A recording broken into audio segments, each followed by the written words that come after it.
Recordings will unfortunately not be made available after the webinar. It is therefore suggested that you take notes as we move along. We will afford you the opportunity to ask questions, but I will let you know at what time. If you can, please just write down the questions and then you can type them on the chat section. And at the end of the module, during the Q&A session, we'll have some time to go through all the questions. Then you can click on chat, on the chat button, in order to ask a question. I think you're able to raise a hand as well. And then you can ask a question, you can just type it there. Towards at the end of the session, an evaluation form will be sent to you. We request that you take a few minutes to complete it. It helps the Law Society or LEAD to be able to assess and to see where we can improve in terms of webinars and seminars as well. And then slides and certificates will be uploaded on the eLeader platform with guidelines as to how to print after the webinar. Those will be uploaded there. As I indicated, my name is Moroke Pajani. I'm an admitted attorney with 15 years plus experience, post-article experience. I've been admitted for over 15 years. My areas of practice has been in corporate commercial law, information, communication and technology law, insurance law, as well as public and private procurement. I usually, in trying to illustrate or introduce myself as a point of departure, maybe I like to take attendees of seminars or lectures or webinars such as this one through my journey. When I say corporate and commercial, I started out in a medium or in a large law firm in Sandton. I was at Beljoa and Hall. It's now called Fasken Martino. I was there in the corporate commercial department. From there, I then moved into a medium-sized law firm called Thompson Wilkes, where I practiced for my own account for about 5 years as a director and a partner in the firm. That's where now the entrepreneurial bug, you could say, it hit me, where I learned how to generate your own fees, how to pay my own salary, if you were to say so, or the marketing and all of those things, how to make sure that you get your own fees, how you go out there. To an extent that I even opened a branch in the Northwest for under the same name and style. After 5 years at Thompson Wilkes, I moved into corporate. I joined Liberty Life or Liberty Group in Braamfontein, Johannesburg, in their group legal department. I was at Liberty for just over 5 years. And while at Liberty, I worked, supported various business units, got involved in various projects, including in working within procurement. And while working within procurement, that's when I saw or had an opportunity to see how a procurement process works. And I saw the difficulty that was being experienced by external attorneys when they wanted to get onto the panel of attorneys of these corporate entities, or what is it that is being looked at when such corporate entities look at professional services companies, including law firms. From being at Liberty, I left Liberty around 2018 to start consulting again for my own account. And that's when I then went back and started working I recently just started working with Thompson Wilkes again, where I started, where I was a partner before, but this time as an attorney and a consultant. And my areas of practice are as I have stipulated before. So I know I've been, in my journey, I've been within practice. I've been within a big firm. I've been in a corporate setup. So I sort of know how things work or what happens, though the challenges that are experienced by attorneys outside practice and also inside corporate entities. But for my educational background, I have an LLB that I got from the University of the Free State, and I also have a postgraduate diploma in business administration. So as a point of departure, our topic for today is growing your practice. That's the webinar, the topic of the webinar today. So growing your practice, I will have maybe even retitled it and said growing your business. But as a point of departure, maybe let's start by looking at what is a business. Because most of the time when we're talking about businesses, we're talking about other businesses in other disciplines. But when we're talking about law firms, it's a different story because we are, a unique or a creature as a legal profession. But what I've often seen is that the same rules that apply to businesses apply to law firms, be it finance or anything else. But let's look at the definition of a business as a point of departure. So if you look at definitions, various definitions of business, you will find that a business is defined as an activity of providing services in exchange for money. So you do something and then you get money for that. It's about achieving goals and objectives of the client or the customer. Another definition that came, it's about solving a business problem that presents itself or taking advantage of an opportunity that exists. And it's more about bringing about a desired outcome for the customer. So when you look at those definitions, and when I looked at all the definitions, and you can also do that after this, is that you'll never find anywhere where it excludes a law firm or a lawyer. In other words, a law firm, we can agree that a law firm is also a business.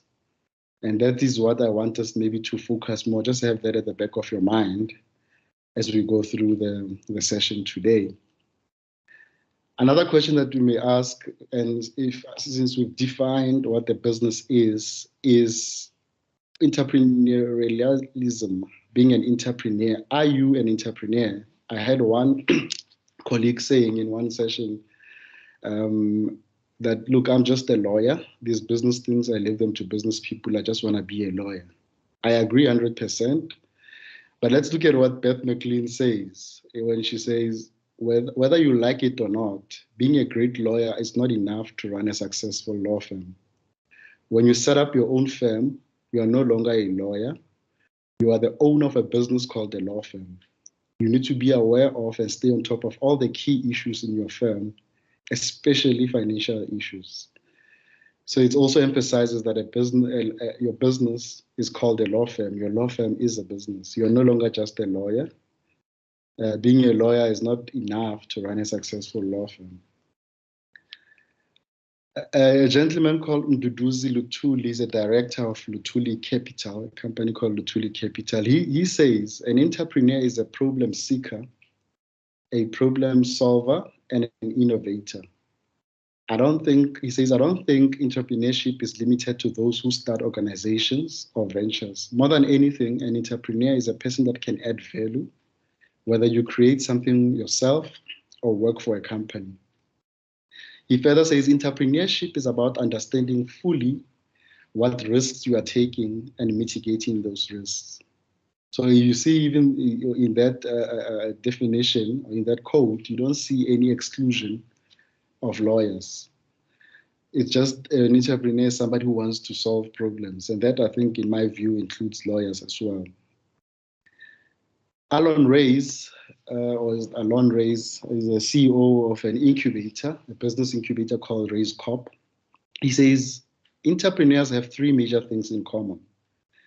One, they see an opportunity, they take a risk, and in so doing, they create value. They see an opportunity, they take a risk, and in so doing, they create value. He also says in one of the books that I read that he wrote, he says there are three types of entrepreneurs. There's a subsistence entrepreneur, There's what he calls a lifestyle entrepreneur, and there's also what he calls a growth entrepreneur. So a subsistence entrepreneur is somebody where, if I give you an example, you may be selling just something just for survival. You find some people, maybe let's just take a simple example where you're selling vegetables. You sell vegetables at the end of the day, you get your money, you go and buy, that's how you survive. It's like hand to mouth type of thing. So the business can be so good where there's a lot of sales, where you're getting money, but it's more hand to mouth. You use that, it's just for you to survive. A lifestyle entrepreneur, it's mostly seen, especially within the professional sector, lawyers, doctors, accountants. That's more where you find that the business that has been set up funds the lifestyle of the owner. When you look at the lifestyle entrepreneur or this model, it's more, let me use a doctor so that I can just pick on doctors and not lawyers. You'll find that there's a specialist doctor or a doctor that where patients go to this specific doctor. But if this doctor goes on holiday, it becomes a problem. The practice has to close. In other words, there aren't any processes that exist outside the doctor. If somebody wanted to buy the business, they will have to buy the doctor as well. So that makes it a lifestyle model. He is more, or she is more of a lifestyle entrepreneur. So if you are a lawyer or an attorney and you find that the business is focused on you, and so if you can't sell, it means you have to work in that business. You can never get sick. You can never go on leave. If you go on leave, you lose business.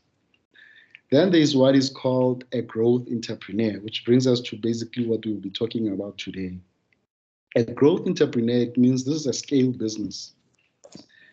In other words, there are processes in place, there are systems in place. The business can run without the owner being there. Even if it was to be sold, there's something that you can sell to the purchaser as a business, and you can move on and do something else. So that's more, you see, we move from subsistence. So as I'm speaking or talking, and even when you look at the definition of entrepreneurs that we looked at, I think you should start maybe looking at yourself and say, where do I fit in? Am I an entrepreneur one? If I'm an entrepreneur, what kind of an entrepreneur am I? Am I a subsistence entrepreneur? Am I a lifestyle entrepreneur? If I were to sell my business today, will I be able to do so? Am I a growth entrepreneur? Is my business being at the point where it's a scale business that can be sold, that has systems and processes in place and can be sold? And what we will be trying to do is to see how we can, I don't think there's anything wrong if somebody says, look, I think I'll end up being just a lifestyle entrepreneur. I think it's different strokes for different folks. But again, there are those who are saying, look, I want to grow my practice and see how far I can get. And maybe this can be an answer that I can sell at the later stage. So those are the kind of things that we will be looking at. Another question that you could ask is that, can you afford not to be entrepreneurial as an attorney? And I pulled some stats. I think I've had these stats for a while. I'm still waiting for the next survey that has been taken by LexisNexis to be published. But if you look at those stats where it shows you at that time what the total number of attorneys, I think this was countrywide, with 49% of those attorneys being in Gauteng. And it shows you how many attorney firms you have, how many sole practitioners you have. It's about 10,000 there.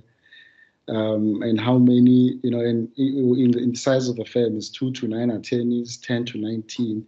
Basically, why am I trying to show that? I'm just trying to show you how concentrated our market is as attorneys, how the legal profession, that there are so many lawyers.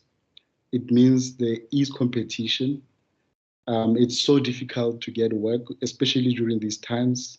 So really, when you look at that and you look at everything that is happening around us, can you afford not to be entrepreneurial? Remember my definition, or the definitions that I quoted, where we said it's about being a problem solver, trying to seek how to solve problems. And we're going to be looking at that. So maybe to ask yourself that question before we start is, can you afford not to be entrepreneurial as an attorney?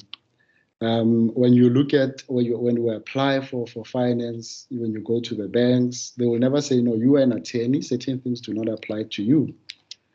Everything that applies to any other business applies to you. And the advantage that other disciplines have is that in varsity, what they will have had, especially those who have studied commerce, they will have studied about business management, strategy, and all those things. But for us, we don't have that. We're focused more on substantive law at that time, and later on maybe procedural.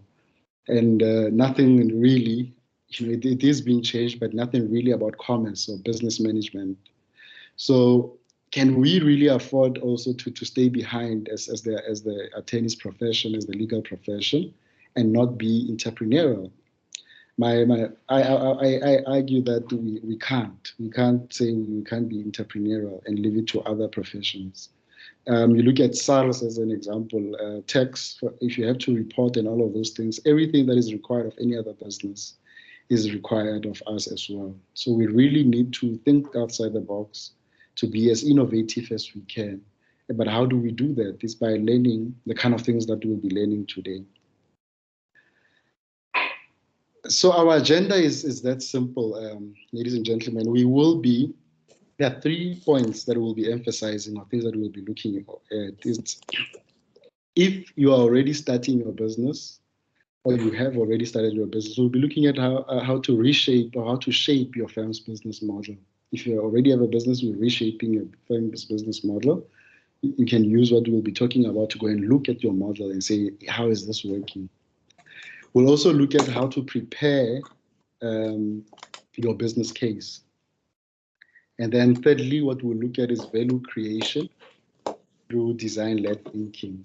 So how you can use this, the concept of design-led thinking, which I will explain at a later stage, to create value in terms of the service that we're providing. We have one. There's a mic that is not muted. Before we start, if it can be muted, I can't tell who exactly, but if we can just all, as a reminder, mute our mics. Okay, and then so let's start with the first point on our agenda, which is reshaping your firm's business model. When you're looking at reshaping your firm's business model, it's more around the strategic management of the firm.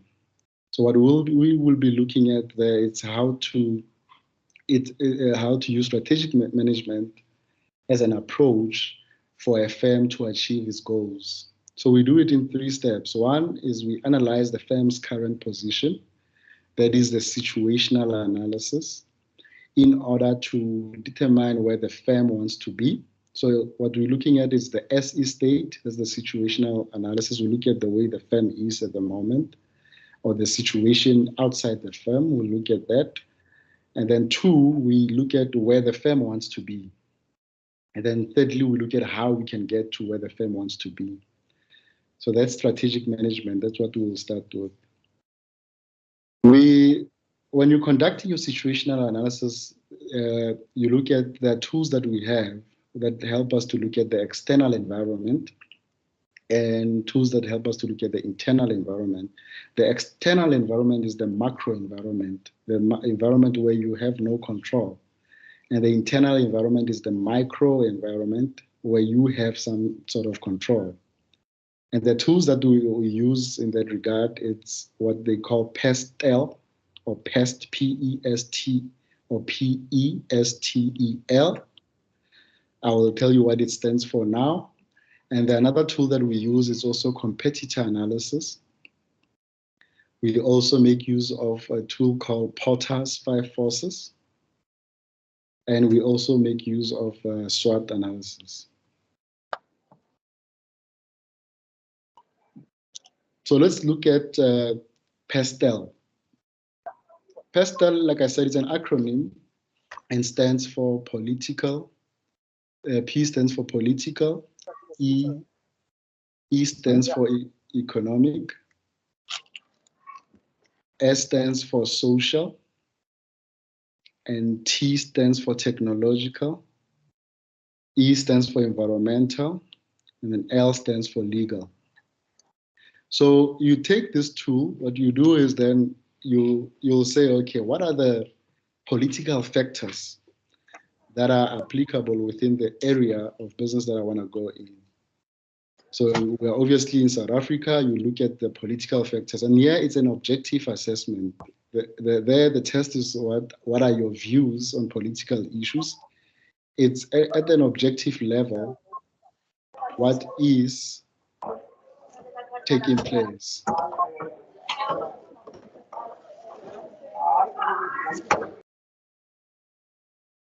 Okay, just a reminder, yes, there are some mics that are unmuted as we go through. Please continue to mute your mics. So, like I was saying, you look at the political factors within the environment that you will be operating in.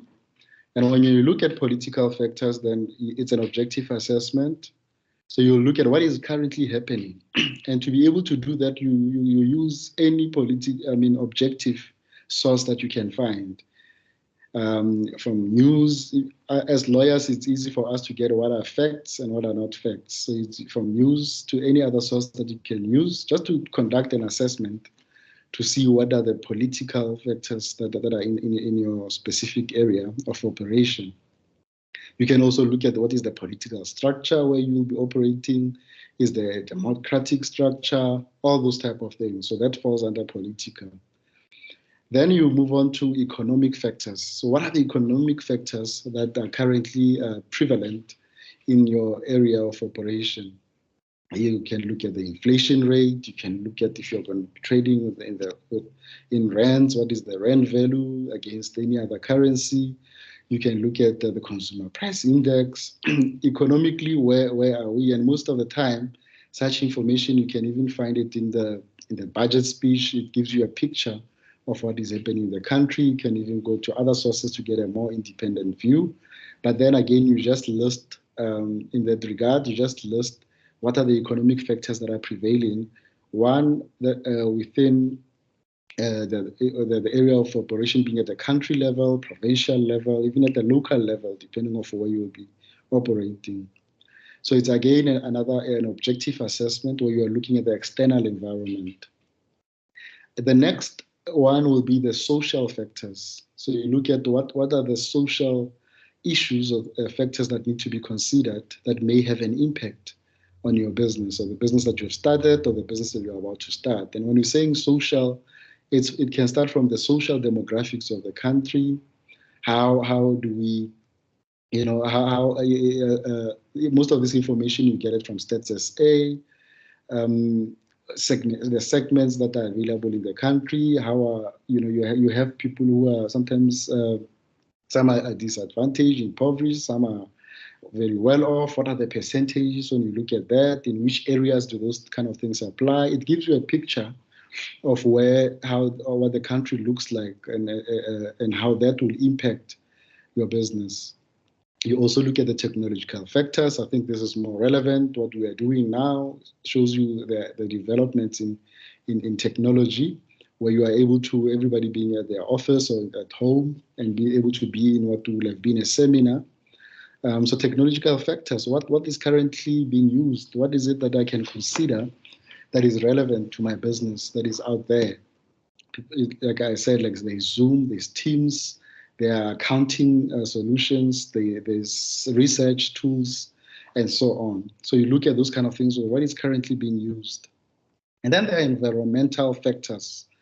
Environmental factors, we usually used to look at, in other businesses, people look at pollution and we look at those things. I used to make, before 2020, I used to use day zero as an example to say something like that, where if there's going to be a water shortage, it will impact it, or it was meant to impact a lot of businesses. I remember when I was still working at Liberty, when I was in a procurement department, and we asked most of our service providers to provide us with a business continuity plan to say how, if day zero is looming, I think it was still in Cape Town, and then we said day zero is looming and it might impact your business. What is your business continuity plan? Do you have any plan in place? And most professional service providers were surprised that is required of them to provide a business continuity plan. So you look at the environmental factors. When I said before 2020, that's pre-COVID.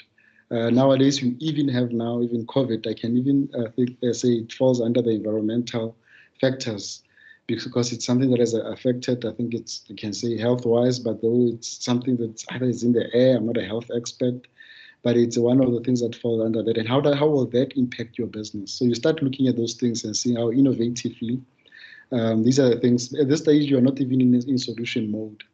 You are just saying these are the factors, these are the issues that are prevalent that I think may impact my business.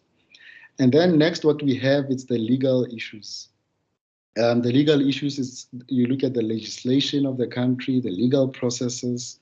This should be an easy one for lawyers, because what then you do there, you look at what legislation will impact my business, the laws, ordinances, whatever it is that you can look at.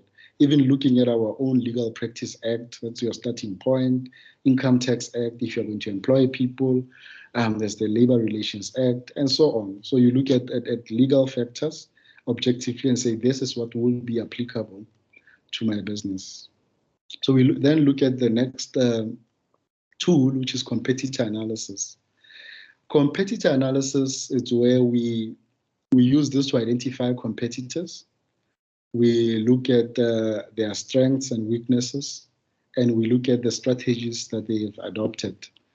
In some cases, once competitors know that you are now in the game, they will respond. So you also sort of anticipate using competitor analysis what will be their response.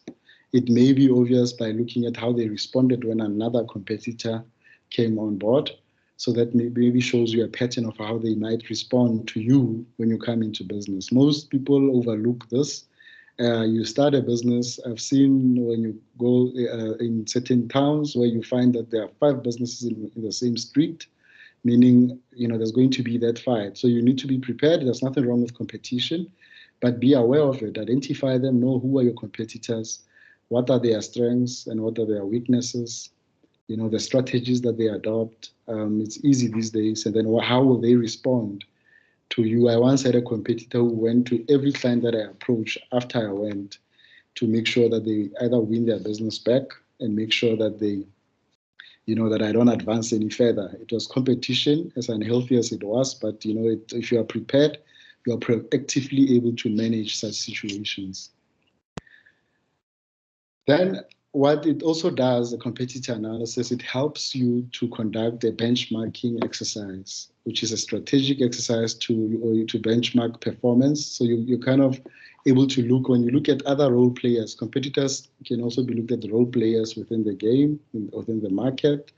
You are able to see their performance, how they perform, the processes that they use or adopt. I've seen most law firms follow the same process. This is how you open a file up until the end, up until we invoice. So you look at those processes, and that's where now you will probably even identify how you can do it better.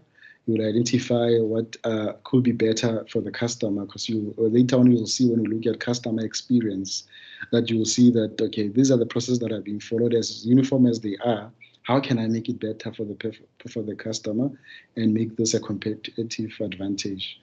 You look at their functional issues, how the functions, maybe departmental and all those things, internal, external functions. And also internationally, you can also do an international benchmark depending on the type of service that you provide. I like looking at most of the international consulting firms, international law firms, to see how I can make myself better. So there's nothing wrong with benchmarking yourself at the global level. Like I said, so the benefits of a competitor analysis, it helps you to identify gaps in the market. When I was looking at that, I said you can look at how you can do it better and use it as a competitive advantage. It also helps you to identify the skills and training needed to achieve a competitive advantage. So whilst you look at strengths and weaknesses of your competitors, you can also start seeing, okay, that this is what I might need to amplify in order to have a competitive advantage, because you already see where they are strong and where they are weak, and that also helps you to know where to improve. Also important then is you are able to now look at how to charge, your charge out rate, your fees. You are able to compete at that level by charging competitive fees. If you know that they charge this much, you are able to now come up with fees that way you'll still be sustainable, you still make money, but you are more competitive. If you look at those stats that I showed you earlier as to how many firms we actually have, or how many attorneys are currently competing with you, you'll see that even once a client goes to one person, if they don't get a satisfactory answer in terms of fees, they can quickly move on to another next door. So you have to come up with a way of how to charge, how to come up with fees that will be competitive. And it also gives you ideas as to processes, we spoke about that, and the technology that you can adopt. And then I spoke earlier, remember that I said we have 4 tools that we'll be using. We have Pestel that we've looked at, and then to conduct that macro or external assessment of the environment. Then we have Pestel, we have competitor analysis that we just looked at, and then I said we also have Porter's 5 forces. So with Porter's 5 forces, that's where you have the supplier power, there's buyer power, there's barriers to entry, and then there's threat of substitutes. And then in the middle there, you can see where there's a rivalry between that. I'll explain all of those things. So supplier power, for people who are in manufacturing industries and all these other industries, it's where you are getting supplies. So in as much as there isn't much of a bargaining power from a supplier point of view in the legal profession, you also look at that. If you feel that there isn't a lot of bargaining power, we don't rely a lot on suppliers, then that's what you state, that we don't rely a lot on suppliers. Or maybe you do. In some cases, it may be in terms of material that we use and all of that, stationery and all of that. So you assess that and say, what will be the bargaining power? Is it low or high? So suppliers will not necessarily have a high bargaining power when it comes to your pricing and all of that, or maybe they will. So you stay there after doing an assessment, whether is it high or low. Then when we're saying buyer power, it's customer or client power. What bargaining power do the customer or the client have over your business, over your pricing? I mentioned earlier about charging competitive fees, that sometimes, and it happens all the time, clients influence how we charge.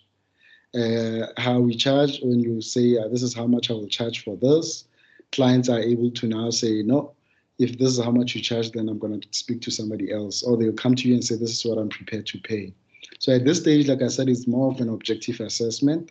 So you can state it there, whether the bargaining power that customers have in determining what is the price of your business or how you conduct your business, is it high or low? I would say, in my view, that it's high, but you will be conducting your objective assessment and you can state it there.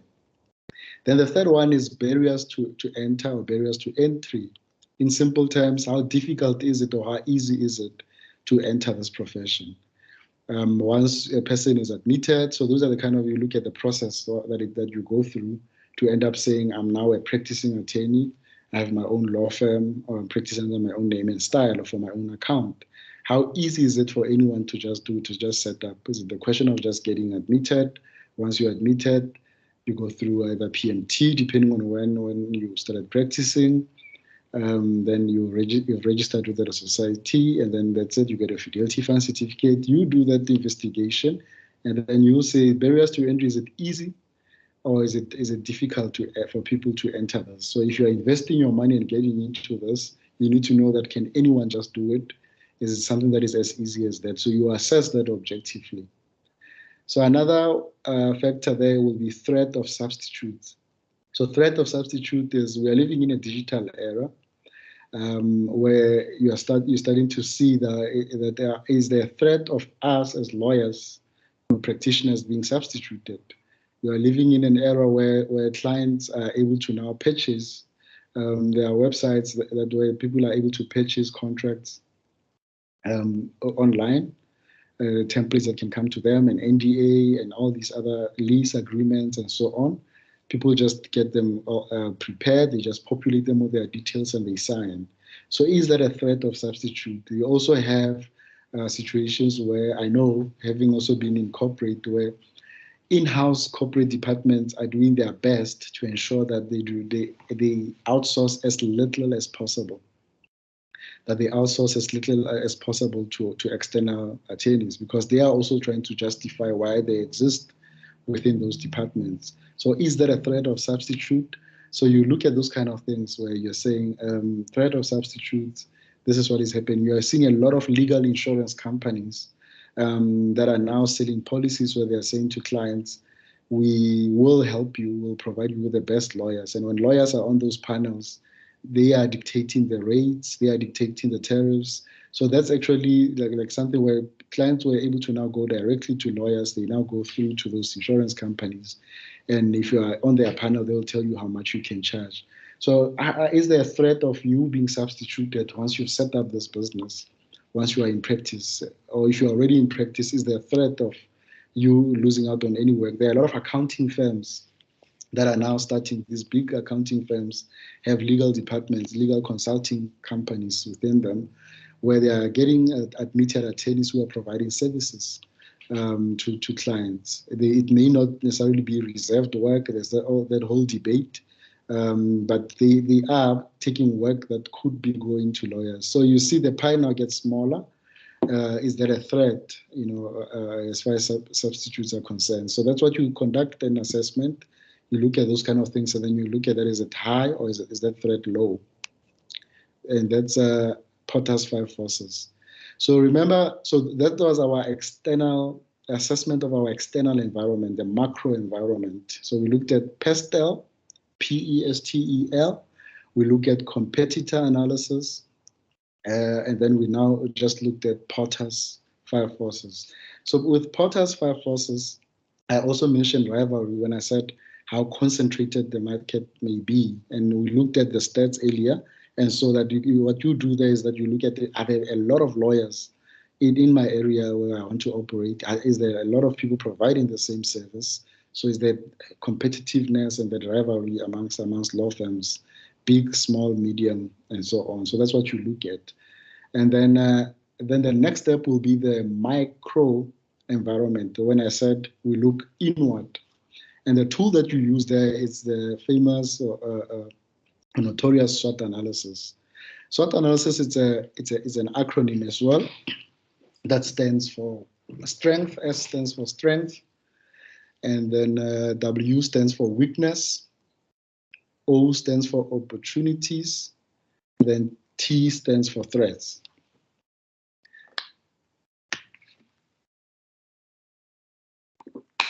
Excuse me. So strength, if you look at S, what are your strengths? Now you are looking inward.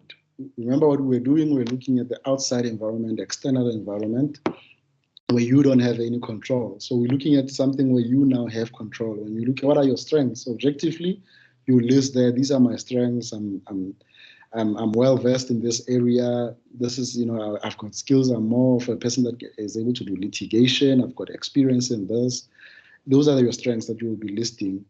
And where there are strengths, then there are opportunities. So that's what the O stands for. Once you've seen that I've got strengths in this area, then you are able to identify the opportunities that you have, or the opportunities that are out there that you can take advantage of. Then you have weaknesses that you'll also look at objectively. It's a very difficult exercise to be honest with yourself and say, I'm weak in this area. And once you have weaknesses, you don't stop there and say, look, I'm weak in this area, then I won't be able to do that. With weaknesses comes threats.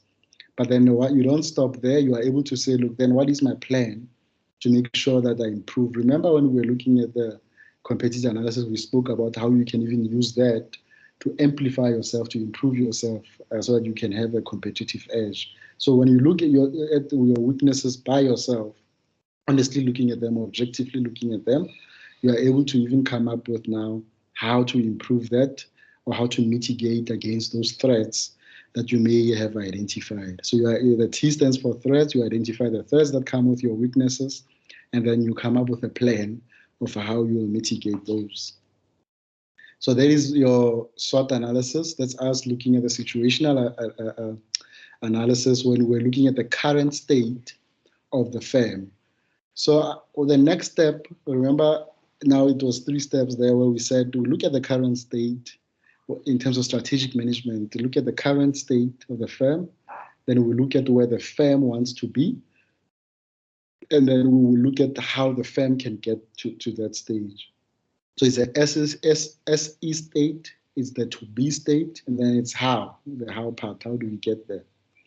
So when we look at or determine where the firm wants to be, what you do is you set objectives. What are the objectives of the firm? You know, what is it that the firm wants to achieve? Once that is clear, or how you get to that, it's you look at your marketing strategy now. Your marketing strategy, that's where you now start. We've all seen this every time we use the vision and mission. What everybody has adopted is that we just take a template and then we write, or we go onto a website. One firm lists its vision, and then everybody, if you look at most websites, it's the same vision. But you have to sit and think thoroughly and say deeply and say, what is my vision? Where do I want to get to? And to get to where do I want to get to? What hurdles do I have to overcome? You know, what do I need to jump before I get to that vision? And that's your mission, that I need to do this before so that I can get to that. And then values, that will come out a lot when you're providing services. What are your values? What do you stand for? So you see, you have to have your own objectives. You will have your own strategy now where you have your vision. You will have your own challenges that you can even pre-identify. It won't be 100%. And then you will have your values to say, as I'm going through this journey, what do I stand for? This is what I stand for. And this is my strategic intent. Strategically, this is what I intend to do. So you don't just go with the wind. If people are going left, you go left. If people are going right, you go left. What's also important when you're working on your marketing strategy is what we call the STP process. STP, S standing for segmentation, T for targeting, and then P for positioning. So the STP process, if you look at segmentation means you are able to now, you need to know in terms of your market, who exists, which demographics or population exists to enable you to target the appropriate market and to make sure that you are well positioned. And I'll take you through that. So when we say segmentation, we have a segmentation process that has been there, or system that has been there. It's used by many companies where, in simple terms, you have people who are at a certain level. Some call it high end, where people who are able to afford certain things, where maybe money is not an issue, and even you'll see luxurious brands are selling within those areas. Then you have people who are probably in your middle class. Middle class being where now they can afford things to a certain level, and then certain products are shaped so that they can be afforded by this particular class, and then you see them being targeted. Then you have maybe the working or blue collar level where certain things are being targeted and are being sold to those people. So that's more like segmentation. Most of this, how you can do that, I usually say, look at Stats SA. You have people doing census every year.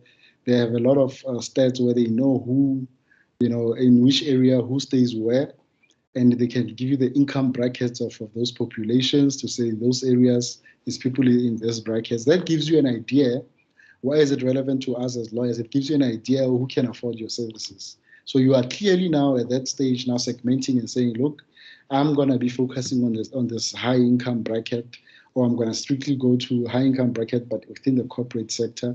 Or I see a market, there's a gap in the blue collar, in the working class bracket, or within the middle class segment. I can also see myself doing something there. So once you know who your segment is, it also helps you with the targeting. Targeting means you know where to find them now. I usually use even newspapers as an example. That as you are driving along, depending on which part of the country you are. I know here in Joburg you will have Business Day, you will have Daily Sun, you will have Mail and Guardian. If you look at the way these businesses position themselves on the routes in terms of headlines, excuse me, they know where their target market will be traveling. They know the routes that they will be taking. You drive around if you're in Joburg in your northern suburbs like your Sandton business district. That's where you'll see a lot of Business Day. You'll see a lot of Mail and Guardian, like their headlines on the street poles. And then where you are seeing in certain areas where maybe the language that is spoken is predominantly probably maybe Afrikaans. I know in the Free State you have Volksblad. In Gauteng we have Die Beeld. You'll start seeing headlines along those lines, where you are seeing people use probably taxis as the mode of transport. Daily Sun and all these other publications know where to find because they know that those are their customers. So there are products that they put in those publications are relevant to the market that they are targeting. So that is targeting, and you'll also see when you are watching maybe TV shows or you're watching TV or sports, depending on which sports, there is always adverts coming in. You know, if it's sports, you start seeing that the person that is advertising there has already done their homework. They know that the people that are watching that particular show or that particular channel fall within their demographic or fall within their segment. So they know where to target them. And then you have positioning. We have positioning. We're having some sounds. If we can just maybe mute our microphones. So positioning is more around how do you position yourself or your brand? How do you position your brand in the mind of your customers, in the mind of your clients? For example, I usually ask this when you are in a physical seminar where I say, if you're thinking of a headache, what brand comes to mind? And most people will say Panado, some will say Grandpa, and all these brands. So you need to position yourself at that level that when somebody's thinking a labor issue, they think of you. When somebody's thinking of a legal issue, they think of you. So you know who now you are targeting, which segment you're targeting. You know where to target them, how to target them. And then now, thirdly, you will now know, you are now able, because you know them and you know how to target them, you know how to position yourself as a solution, or in their minds as a solution. I usually give an example of some of attorneys that use maybe the media. You will see them where if there's a legal issue, there are a lot of court cases that are taking place. They are the ones who come on TV and provide legal guidance or legal expertise, expert advice. In such a way, a lot of people, whenever there are issues, they will think of those people. Michael de Broglio, whenever people think of REF, they think of him. Ulrich Roux in Pretoria, whenever people on Sechuran, when people think of a legal issue, they'll think of him because they've been very present and they've been very visible on TV and on other media platforms in terms of positioning themselves in the minds of their customers.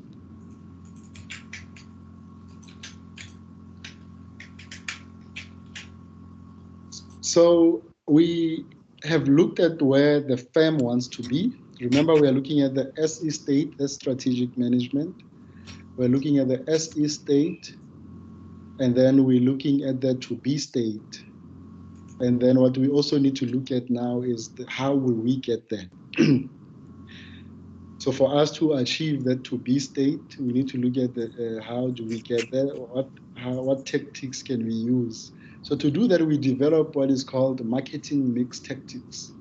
They are called the 7 Ps.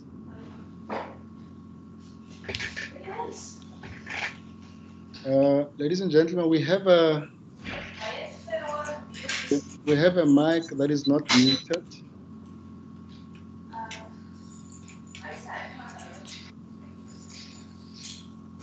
I'm just trying to figure out, I think Jane Swartz.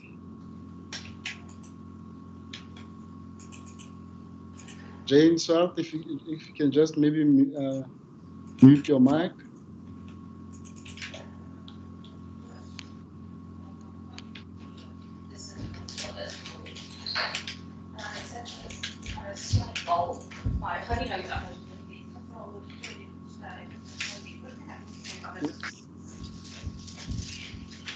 Okay, we will proceed. So what we then do is we look at how will we get there. We get there by developing marketing mix tactics. And I said earlier now that we use what is called the 7 Ps. So the 7 Ps, the P stands for people, process, there is product or service, there is physical evidence, there is place, there is price, and then there is promotion.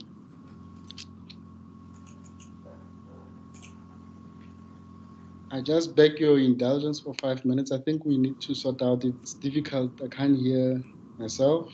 We need to sort out. We need to sort out the sound from Jane Swart.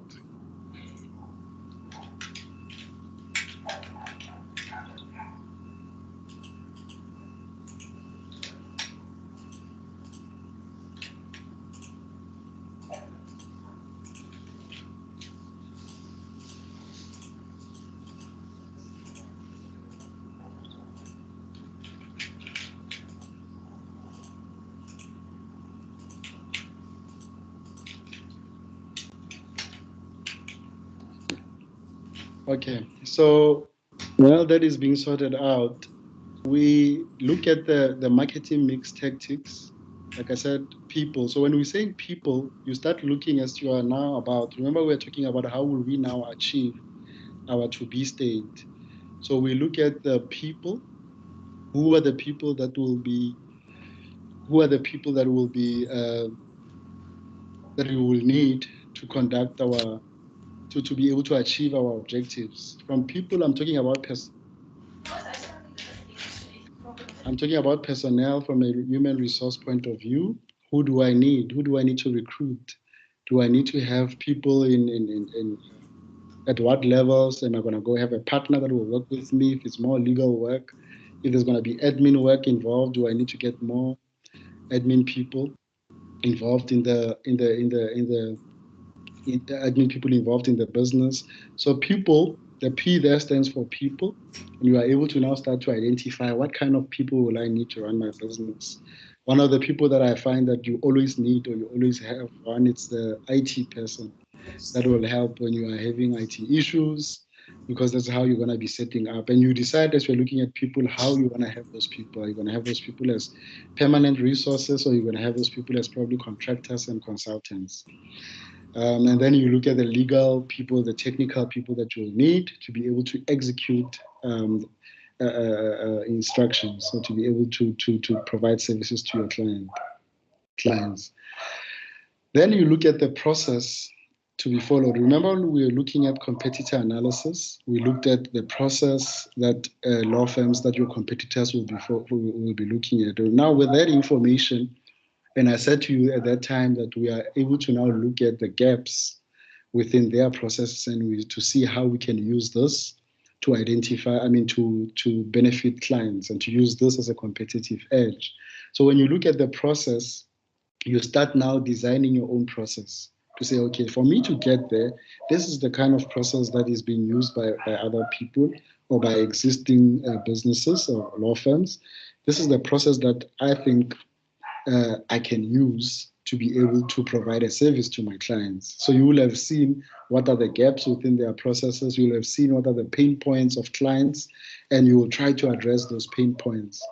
And that will be your competitive advantage. The product or the service, very important, because that's what you do. Are you going to go into labor law? Are you going to go into criminal law? So you have to at some point know. I'm not saying specialize and do one thing, but you will have identified to say, look, this is our product.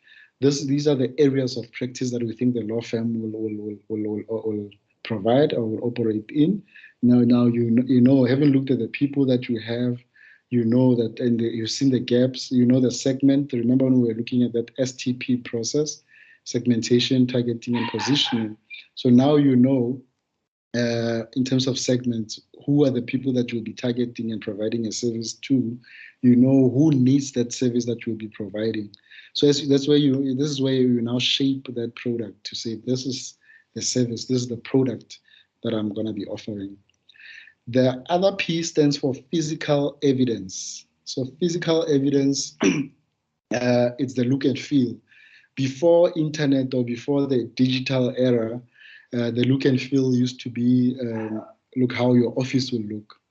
How your office will look, how you also present yourself. You present in a way that clients will see you as a credible professional, as a trusted legal advisor. Or do you see, or how do clients, already we know that lawyers, people, it's difficult for them to trust us from the outset. So how they see you, perception matters. They may not say it, but it matters. I usually say even websites. If you look at your website, people sometimes nowadays, especially like I said, in this digital era, people will look at your website if they can't get to see you physically, and it's a way of how they do a background check on you to see if you are a really existing firm.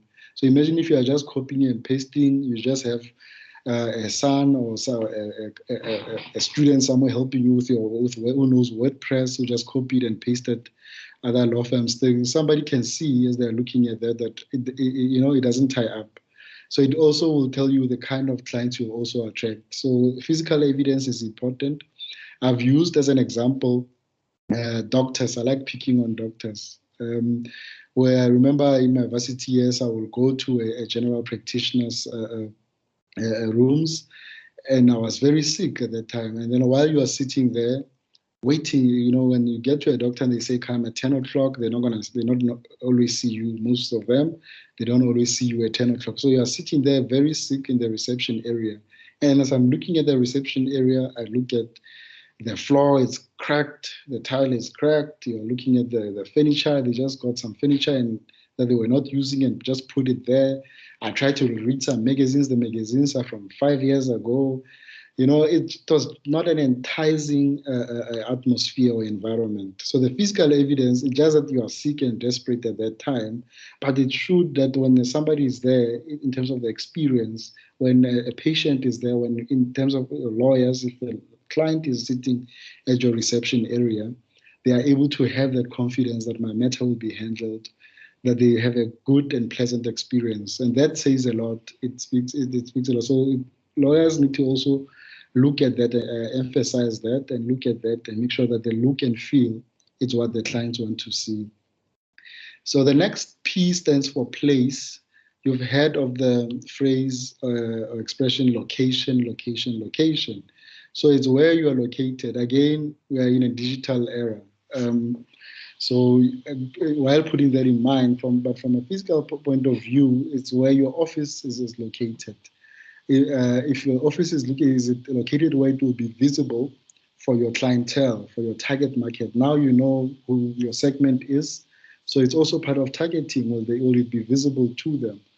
If you look at, I always give an example about if you're a criminal lawyer and you're specializing in criminal law, if you know which area now you're specializing in, somewhere like outside the police station or close to the police station or closer to the police station, when clients come out, they need to be seeing, or people are there and somebody is in custody, they're supposed to be seeing your board or your offices should be your arrows to say this is where the office is. A criminal lawyer will be able to help you. If you are dealing with estates, for example, you shouldn't be far from the master's office. People who are there, walk-in clients should be able, when they're being directed, to say, no, just across the street or not so far from here. That's where you'll find experts in administration of estates. A lot of the time, I think if you look at brands like McDonald's, when McDonald's started out, McDonald's, remember, if most of you know the background and history of McDonald's, is mostly a property company. They generate their revenue mostly from property. And what they were doing, even when they came into South Africa, their strategy is is about location. They will always occupy strategic location by the corner of a certain busy transaction. If you look at where they are always occupied, it's now starting to maybe change a bit. But when you look at how when they entered malls, sometimes they will always look for somewhere where it's quite busy in terms of where there's a footprint or there's a lot of traffic in terms of people walking there past. Even if there is a shop there, McDonald's coming in when they were starting to come into the malls, they'll get the mall or the landlords to move those other people there, and they will occupy that space. So it shows you how important it is. Your location is very important. We're living in a digital era. There is also a way of making sure that now from a location point of view, search engine optimization, SEO, get your IT person to look at that for you. Get an expert in search engine optimization, so that when people are within Joburg or within Pretoria or wherever you are within your area, if they Google lawyers or labor lawyers, your name should be on the first page. You should be one of the people that are seen first on that page. So even this part of location now moves into that area where it's important where you are located, how reachable are you to your clients. Then we look at the issue of fees. When we're looking at competitor analysis, I touched on fees. I said you also look at how they charge so that you can come up with competitive fees. And I said if you look at how concentrated this market is, how we have so many attorneys who are practicing within the country, within even certain provinces, especially Gauteng, fees, it's important to charge competitively. When I say competitively, it's important not to undercharge and also not to overcharge. I usually ask whenever we have lectures or seminars, and I'll ask maybe one of the colleagues in attendance and say, how do you determine how to charge a client? And one colleague once said to me, look, it's easy. If the client comes in, I check what they do for a living, and I check what car they drive, and then I know that, okay, for this client, I will charge them this much. And then somebody else came and said, no, it depends on my years of experience. I look at my years of experience, then I know that, okay, I'm going to charge 2.5 per hour, and I look at the time that I'll be spending on the matter. And there are many others, and I'm not saying any of those things are wrong, but my argument when it comes to this part is, how do you know when you are charging one client 1,500, I'm just giving an example, and then you are charging one client 500, how do you then consider yourself a business? Because it's difficult for you to now measure if you don't have any science behind what you are charging. What do I mean by that? Remember when we started, I looked at those three types of entrepreneurs. I said there's a subsistence entrepreneur. When you go to a subsistence entrepreneur and you say, look, I want to buy this thing for 50 rand, so they say, but they are saying their price is 100 rand. Because they want to have some money by the end of the day, they'll just take your 50 rand. Lifestyle entrepreneur, but when you look at a growth entrepreneur, with a growth entrepreneur, you want to be able to have a business, to measure whether your business is making profit or it's not making profit. Is it worth spending more time on it? If you were to sell it, you want to be able to demonstrate to whoever who will be selling it that, listen, this is how much this business makes. If you want to go to the banks, you want to be able to show the bank when you need finance to say, look, bank, this is how much I'm making. These are the profits that I'm making. But how will you do that when your prices are changing depending on who you are talking to? So there needs to be a science behind that. There was once an article in the Rebus where they showed how you can calculate your hourly rate, for example, by taking into account all your overheads and being able to come up with an hourly rate that you are able to use. So you know that when a client comes to you and when you're saying to them, I charge 1,500 per hour. So you can't charge 1,500 per hour because big firms are charging 1,500 per hour. Your overheads are not the same as their overheads. So already by charging that amount, you are taking yourself out of business because you are now putting yourself at that level in terms of competition.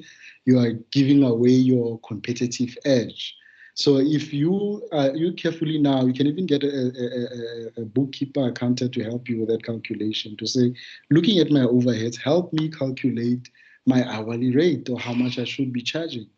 And once you are doing that, then you start knowing that if I charge this amount, I know that I've not overcharged and I know that I've not undercharged. And then now your business is more sustainable. So I emphasize that there needs to be some science, a scientific method behind how you calculate your fees. So then our next point is, which is from P, next P is promotion. So promotion is simply how we promote our business, how we promote our business, how we market our business. So when I say promote marketing, so there are three types of marketing, actually two. So you have what they call above the line marketing. Above the line marketing is more where you have mainstream media. People who have big budgets are able to go on TV and have ads on radio. There's big billboards that you see when you're traveling on highways and freeways. So that's more above the line marketing. Then you have what we call below the line marketing. Below the line marketing is where it's affordable, it's not that expensive. Some people, it's about handing out flyers, making sure that people know where your offices are, what services you provide. I've often been asked a question about touting when we come to this point, that can we do that from a legal practice counsel or law society point of view? I think if we are now allowed, you've seen law firms on TV advertising their services on billboards. I think if you stick within the rules in terms of ethics, you are allowed to give your firm exposure, to say this is where we are situated, this is the services that we provide. That's what I've seen. I haven't seen any problems with that. I think it's more where there are gimmicks and all those other unethical things that bring the profession into disrepute, that there are issues. Then, so I said there's above the line marketing, then you have below the line marketing, then you have now, with the recent developments now in terms of the digital era, the midline marketing, where you don't have to have a big budget to be able to be seen, where people are going on social media. I mentioned Google Ads and Google AdSense. People are using those kind of things. There's now artificial intelligence that helps people to market their firms, their businesses. So you are able to go on social media or on the digital space to promote and market your business. Another form of promotion is when, remember what we spoke about earlier, when we spoke about positioning your brand in the minds of your clients. So when you position your brand in the minds of your clients, that's when now you are able to go on as an expert, appear somewhere. You can give free lectures if you can. And then that's now, it's more about promoting your firm and promoting yourself as a professional. Okay, and then so what we then have done now, we've looked at, from a strategic management point of view, we've looked at the SE state, we've looked at the to-be state, how to set those goals and objectives, that's the marketing strategy, where do we want to get to? And then we also looked at now these 7 Ps of how do we then get to where we need to get to. So the next one will be then once we have, with all this knowledge that we now have, we formulate our corporate strategy. So you have to have a strategy. That's why we said strategic management is very important. And that helps you to shape your business model. So to do that, there's a tool called the Business Model Canvas. Business Model Canvas, you can Google it. It's free. You find it on Google. It's provided for free. What it helps you to do, we print it out, I would suggest, and sit and carefully look at it. You'll see in most of that, it's a template that is given to you. It helps you to shape your business model. There, under that, you'll see there where it says key resources. So with that, you are able to say, what are the key resources that I will need? Remember, we've already spoken about the people part here in 7 Ps. When we're saying people, what kind of people do I need? So here you look at human resources, and you look at resources, even technological, and so on. What is it that I need for this business to succeed? So you list the resources that you need. What's very important, I would actually think this is where everybody should start. It's the value proposition. Value proposition will be what differentiates you from the thousands of lawyers that are out there. What value do you bring to the table? Or what is your value proposition? So you have to look at that and say, how will I be different? And you already now you have done your research. You know the micro environment. You know your micro environment. You've looked at your segment. You know what are the gaps. You know all the things that you've looked at. You've looked at your competitors. Now you are able to say, look, this is the value that I think I would be bringing. This is what I think is lacking out there. Then you look at customer relationships. What kind of relationships, because now you know your segment, what kind of relationships should I have with my customers? How do I communicate with them? And that's where you see channels as well. What channels do I use to deliver my services? What type of relationships do I have with customers? Customer segments, we spoke about that. We just spoke about fees, cost structure. And then what revenue streams will I be having? How will I be bringing in money? When you look at revenue streams, it's important to also look at the fact that in certain areas, you'll find that things are seasonal. Right? So you'll find that with certain type of services, it may be quiet, and while maybe then certain seasons that you are at peak time. So if it's quiet, where will I be getting the money? So you need to diversify your revenue streams and see how will you be getting money. Will it be from, if you are somebody who's providing training, will it be coming from training? Is it legal advice? Is it litigation? You come up with that, and then where you are able to identify how money, so that at least throughout all 4 quarters in the year, you are able to generate revenue. So that's how you formulate your corporate strategy. You use your business model canvas. It's available on Google. I'll advise you to have that and spend some time looking at that.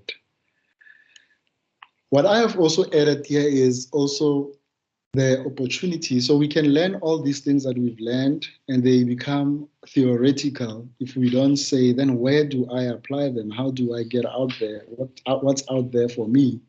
So what I looked at that is with my experience of having been in-house as an attorney, and also being now an external attorney, also marketing myself in these corporates, is what opportunities are out there for law firms.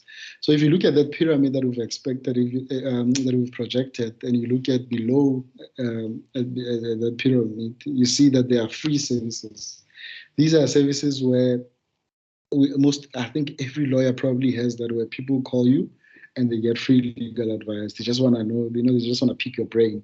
So it's those kind of things where, okay, those are opportunities. How are they opportunities? Because with some of those people, relationships are built that you are able to later on, they can escalate into or evolve into paying relationships, or paying instructions can come out of that. Then you up from free, you can list it there with what we have there as number 3, which is quick answers to basic questions. Like I said, items that are consumed by the free economy. So you need to look at your own practice, or the own people that you will be interacting with. Which ones do you identify as those? Those are the ones where you use them to build a relationship with the people that you're providing them to.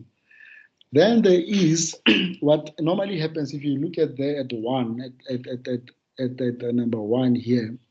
Most law firms, when I was in-house, what I will see is that even a medium-sized or small law firms, they go direct and they want to target. If you look at their website, they're looking at the risky, novel matters.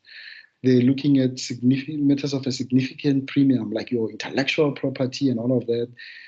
Matters that require expertise and are not easily copied. I'm not saying doubt your competence, because most people come even from big firms where they were doing this kind of work, and they're saying, look, I want to do it. I'm saying if you are still a lesser known entity, it's quite difficult, because the people that you are talking to, that you will be competing with, already started from the bottom. They've been there for a couple of years, and now they are here.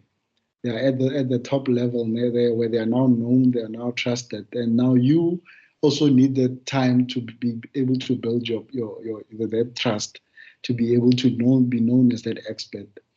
So what I've seen as a gap is that there's also there's always a gap there if you look at two at the run the company type of work, which requires industry or in-house experience, but not necessarily the infrastructure of a law firm. What am I talking about? There are times where law firms just need people to come and help out with training. There are certain minor things where it's just a simple drafting of simple contracts, straightforward contracts. There are stuff that happens on a daily basis, like your chairing of hearings and so on. So there's those kind of things which are opportunities for law firms, but they are not really necessarily attractive to most law firms because they are already targeting the big matters and the big projects. So it becomes very difficult for us to get work because you are now competing with people who do not even market themselves in terms of that. They are actually called to say, please, we need these services, will you be able to assist? And then they check whether they have a conflict. When they are satisfied that they don't have a conflict, then they say, okay, we'll accept your instruction. So you see, it's so difficult. And meanwhile, you have submitted your profile and said, I'm capable of doing 1, 2, 3. So start identifying those kind of work, that kind of work where they run the company type of work, where it's easy to get that type of work. It helps in terms of revenue for your law firm. And then as time goes on, you've built that trust, and now you are able to evolve or to be promoted to that higher level. And while even that, I also added a slide where we can look at what is it that procurement departments look at. So I've been involved in a lot of tender processes as a legal person, both in private sector and public sector. So what normally procurement departments will look at specifically or in particular in the private sector is more around one, we know about that, it's your preferential procurement status, your BE status, your contribution to that. So there's level 1, there's level 2, there's level 3, there's level 4.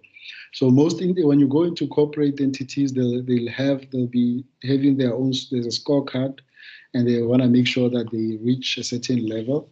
Overall. So whoever they contract with contributes to that scorecard, because some are doing business with probably government, they need to be at a certain level.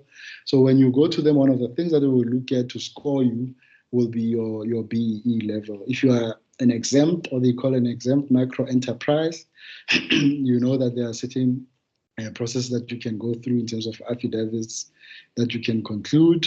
If you're not, you are also able to be verified by an accredited agency then.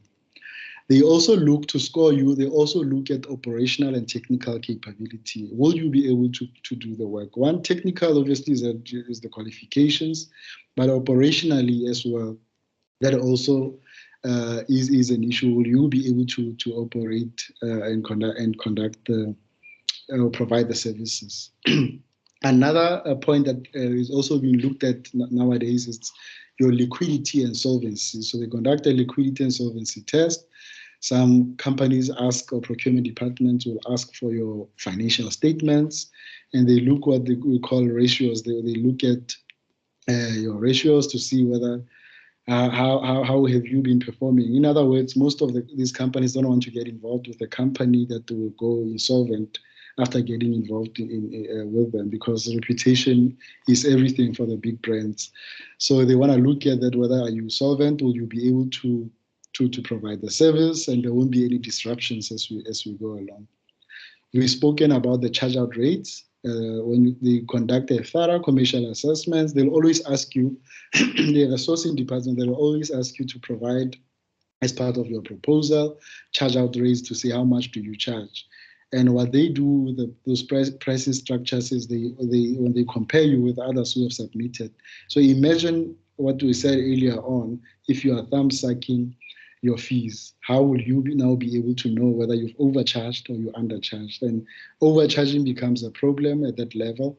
Undercharging will become a problem for you, because if they take you, you won't be able to provide the service. But if they see that you've undercharged, they might also not take you seriously. They'll think, no, you are a risk. If they bring you on board, there's no way like you charging, at such a low price that you'll be able to provide the services. So those are the kind of things that you look at. Then what you also have there is your risk and compliance management controls. Risk and compliance management controls, we often, and this we can do as we go along. I touched on business continuity earlier. We're living in an era where business continuity, if you are a one-man practice, there's a key man dependency. Those are the things that people look at. We're living in a pandemic now. I spoke about day zero earlier on. So try to have some sort of a business continuity plan that shows that, okay, load shedding, I forgot to mention it earlier. So in the event of load shedding, in the event of this is how we'll make sure that there's no disruption to us providing you with the service. So you try to have, a high level business continuity plan. Information security, very important. There's been a lot of cyber attacks. If you approach any corporate entity nowadays, they conduct their due diligence. I used to head a team that will do that due diligence. They will go to your place of work to check what do you have in place. So have at least the necessary antivirus software and everything that makes sure that from an information security point of view, you are protected, because most of the security breaches that have come through in the corporate entities, it's suspected that they came from suppliers and service providers. So make sure that from an information security, you are supposed to anyway be complying with the POPIA, Protection of Personal Information Act. Make sure that you have those control and measures in place, and you are able to demonstrate to your potential clients that this is what we have in place. Anti-corruption and compliance with laws, very important. I think we know about FIC, the FIC Act, Financial Intelligence Center Act, anti-money laundering. It's very important. So most companies now, especially in the financial sector, this is very key to them.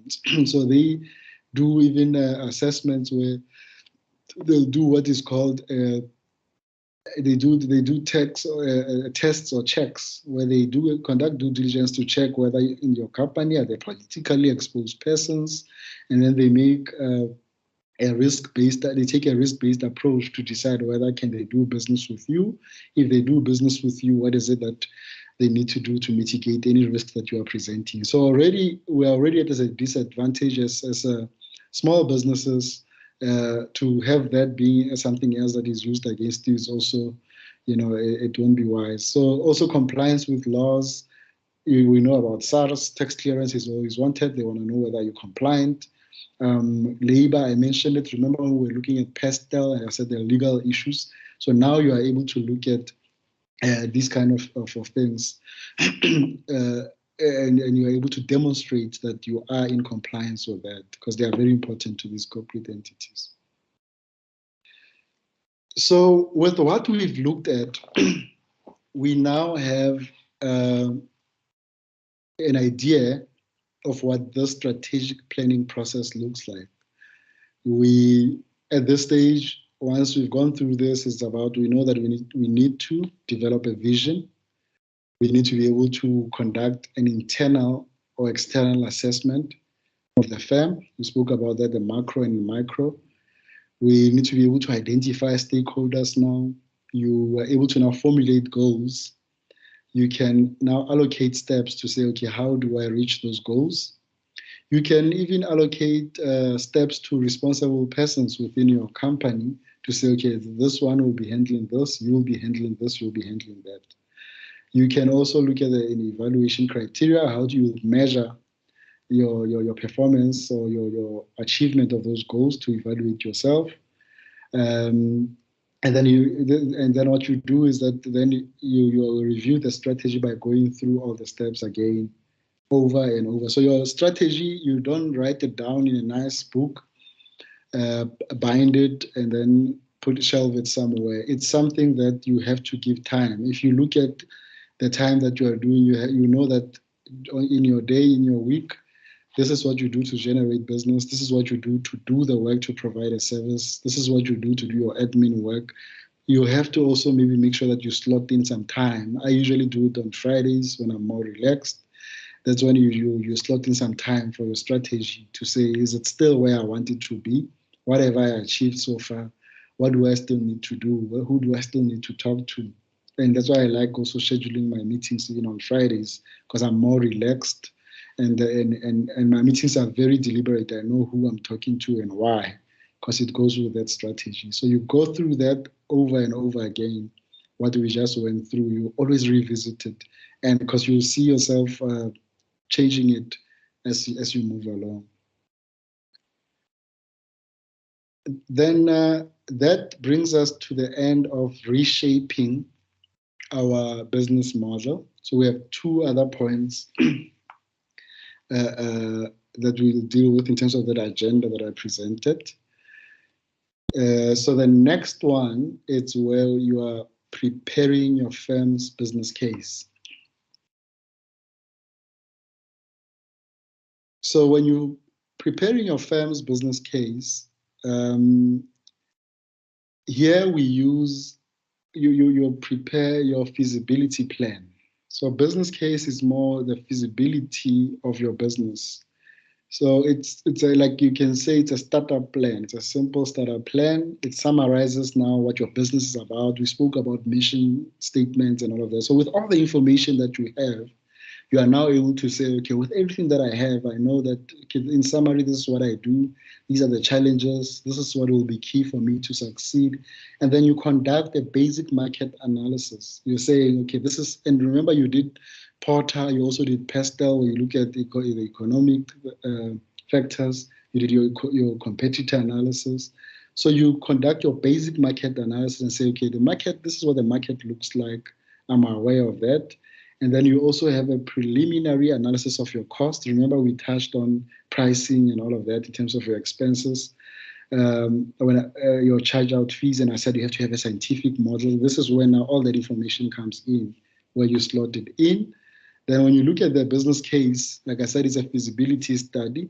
You are able now, what it will do, it will say to you, this is the market, this is the potential market. All the work that we've done so far, you're now in a position to have that information to say, this is the potential market. You are able to say, this is the business problem that I want to solve. You analyze it. Remember earlier when I said, what is your value proposition? You are now able to say, this is how I will differentiate myself from others. You are able to say, this is the gap in the market. There's a saying that there's not only about seeing that there's a gap in the market, you must also see that there's a market in the gap. So some problems are not meant to be solved. It doesn't mean if you solve it, you'll make money. That's why nobody has gone into that area. So you have to analyze that particular business problem that you've identified and say, well, does this need to be solved? Or will it bring me money if I solve it? Or is there a market for this thing? So now that's what we are looking at, that is, will your business be viable? So what you will do is you investigate the possible solutions that are existing to say, okay, for this business problem that I've identified, these are the problems that are out there. I mean, the solutions that are already out there, this is what people are doing. And when you look at those the solutions that you are looking at, you look at, is there a gap in those solutions? And that gap will become the third, if it's two solutions that you've identified, or it becomes your solution or your recommendation to say, I think even though there are these 2 or 3 solutions, this is my recommendation. This is the gaps that I've identified, and that's what makes my business viable. I think that's what will make me different, will distinguish me from from other businesses. Okay, so that's the feasibility plan. Then what we then have, remember what we're doing, the first part of what we're doing, which was reshaping the business model. That's where a lot of work is in terms of assessments, remember external and internal environments, where we conducted a lot of assessments, extensive assessments. So we are taking the information that we've gained, and then for these 2 points, which is one being preparing your firm's business case. It's easy to prepare your business case now because you've done the legwork. And it's easy now to create value for your company. We spoke about value proposition, and I want to introduce you to a concept called design-led thinking. So it's easy to create value for your company now, to come up with a value proposition if you have the customer in mind. So if you look at that picture that I've projected, you are seeing there where there's a path that was created here. This is the design. This was designed for pedestrians or for people to walk through. So the people are supposed to walk through the paved area. There's a park there. You can see the grass and everything there.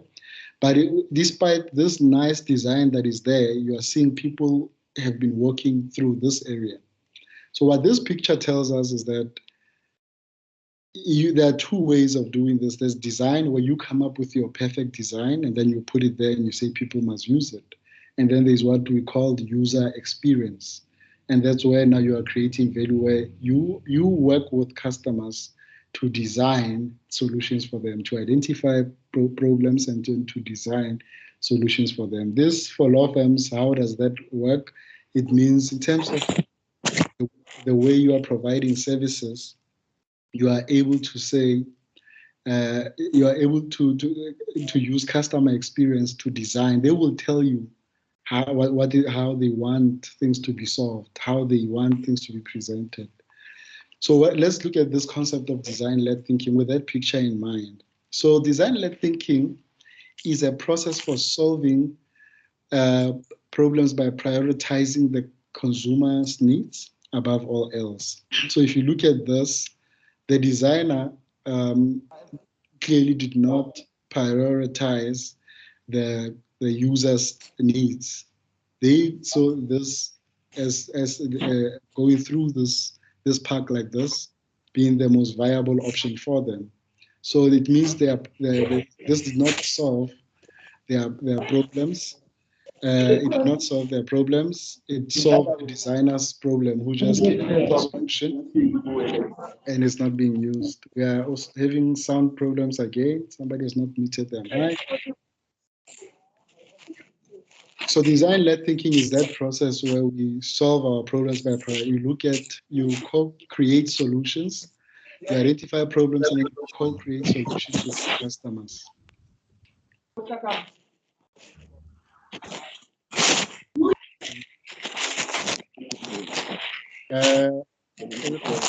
Atamelang.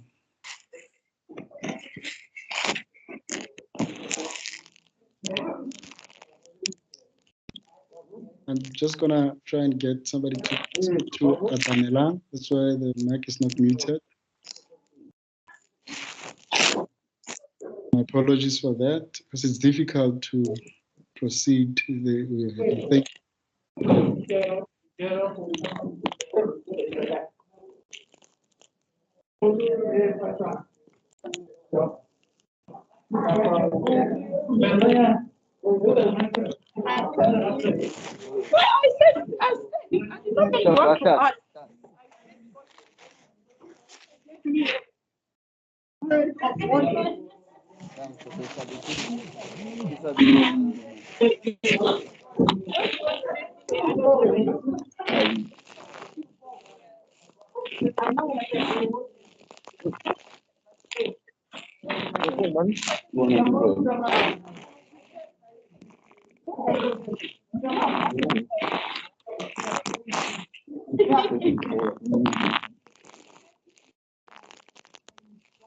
Okay.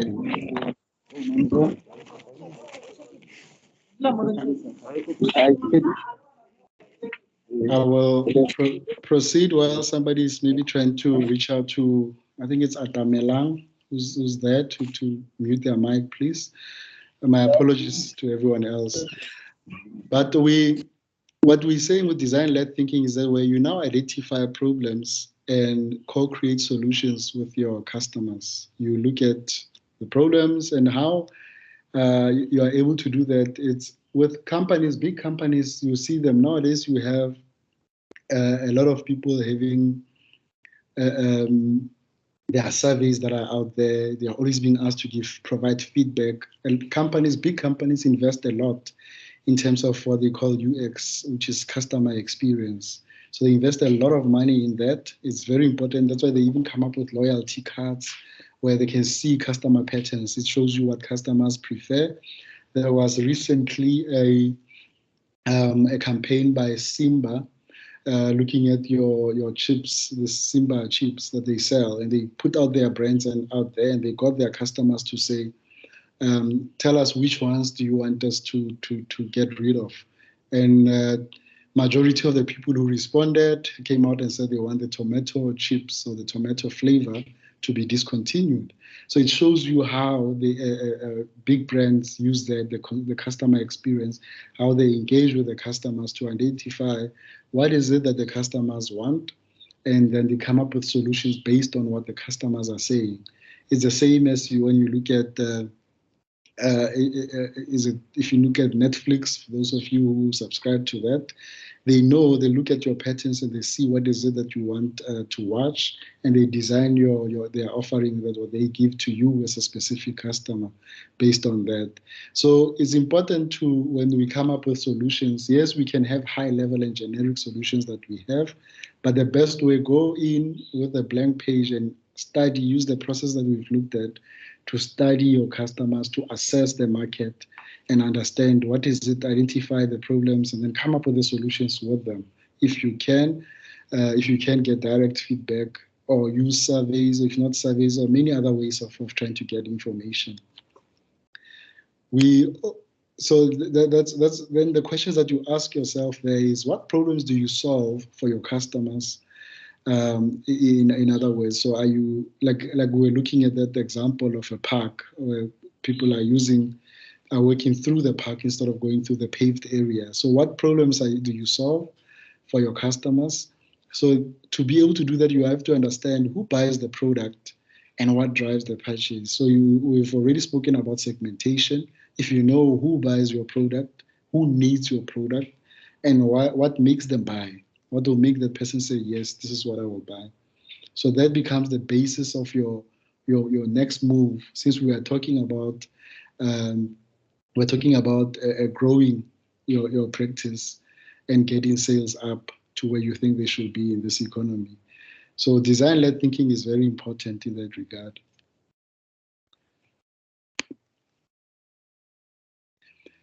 There's a gentleman called Pavlo, I think it's Phytidis. His book is called Sweat, Scale, and Sell. He says in that book that a business that responds to the changing environment and that stays close to its customer is a resilient one. This is a business whose owner uses a product or service as the vehicle through which the business can engage the market. It's exactly what you just said. So it's how you respond to the changing environment, and the business has to stay close. It has to matter to you what your customer says, and that's how you design the way your practice will be. That's how you will be resilient as a customer. And then your business is how you engage the market. That's how you are able to now know what the market wants. That's the tool that you use to engage with the market, because you are bringing what they want. They will have told you, you will have identified, and you are able to shape a product that is relevant to them.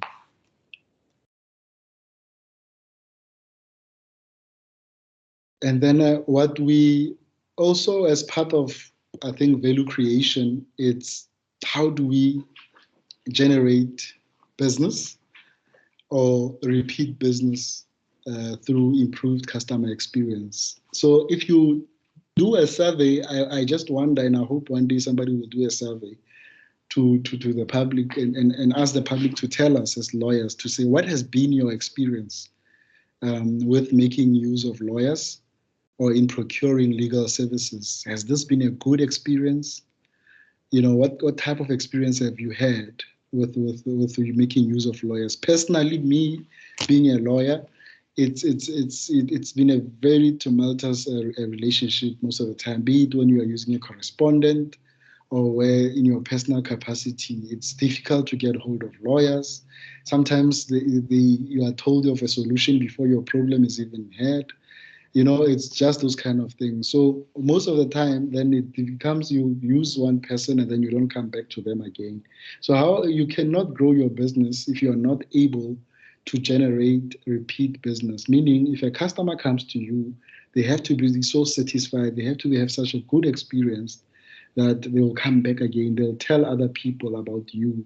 That's how the business then grows, through customer experience. And that's something that we don't take too seriously as legal practitioners.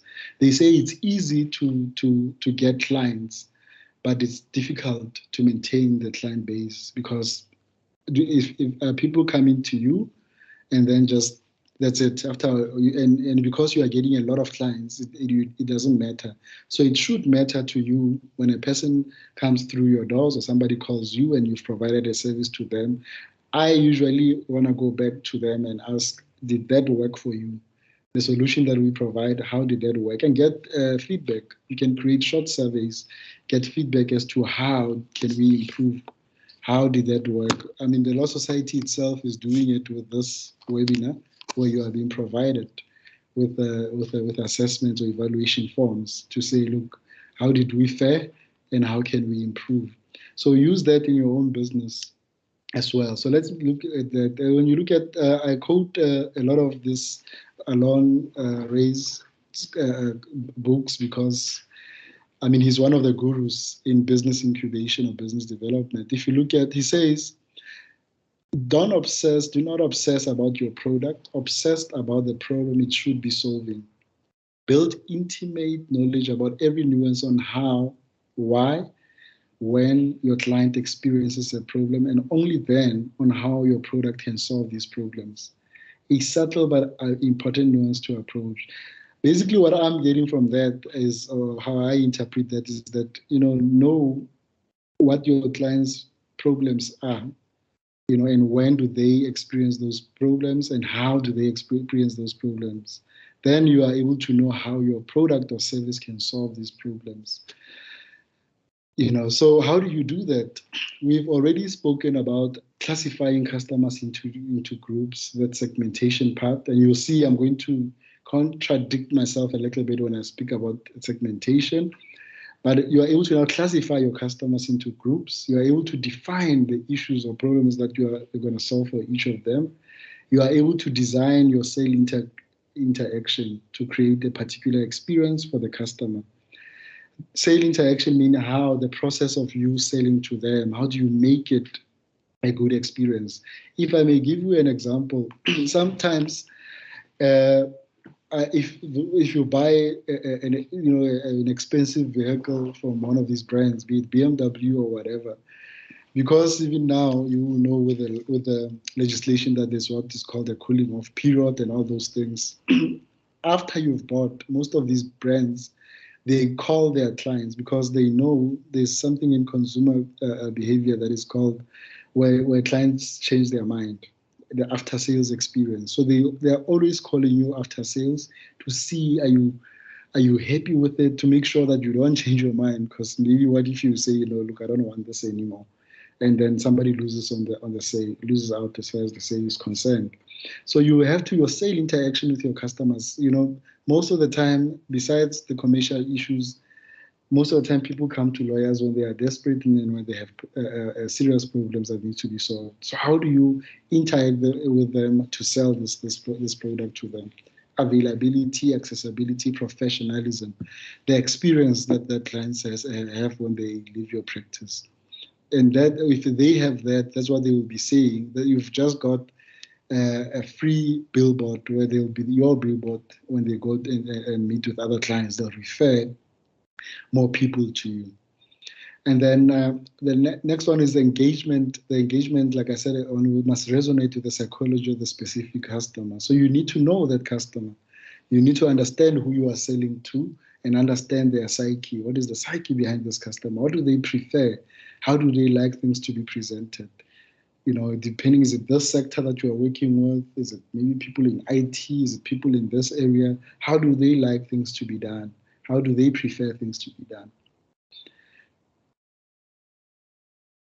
The gentleman I quoted earlier, Pavlov, says, rather than treating your customers as segments, and that's why I said I'm going to contradict myself, rather than treating your customers as segments, treat them as unique individuals requiring a tailored customer experience to suit their needs.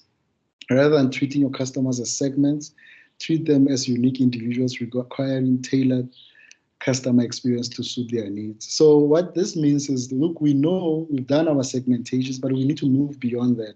Once we have identified these segments, we need to now know who they are now. Now put if possible, a face to this customer that you're going to be selling to, and say, how do we, and then move beyond segmentation. So what you do, how you do that is that you have to model a separate journey for every single customer. So you know, it cannot just be a generic product or that you're saying for this group of people, this is how I provide services.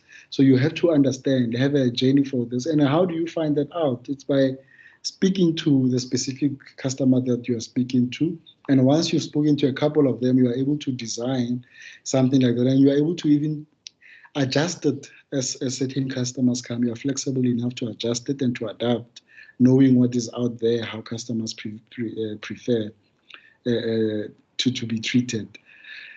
You have to, and that's why I say the predictive individual modeling delivers magical moments to individuals, not personas. So personas is when you are having this faceless person that you've created, but when you now know of the individuals that you're providing service to, design something that is tailor-made for them, that speaks to them, and that's how you will keep your customers. This approach also increases the ability of a business to recognize the most meaningful turning points on a customer's journey. So you're able to know what is really important. So I had one customer that when he came back to me, he asked me, when I was talking to you, did you have a recorder? You know, and I didn't at that time. I didn't record him. And then I asked him, I said no, but I asked him why. He said, because when I read the papers that I was going to sign, it felt like everything that I said was just transcribed. So maybe this is somebody who would prefer to be listened to. Customers want to be heard, to say, look, I heard what you're saying. So it's many things. I'm just giving you an example there. And from everything that we've looked at, I think we are able to, we can agree that a well-positioned business solves well-articulated problems. So if you are well-positioned, you will be able to know who your customers are, what are their issues, because now now you're able to solve them through what I call a well-crafted experience. Customer experience is very important. So the extent to which you can now quantify the problem that you are solving, it's, like I said, is the extent to which you've defined it, understood the problem, and then you've measured it.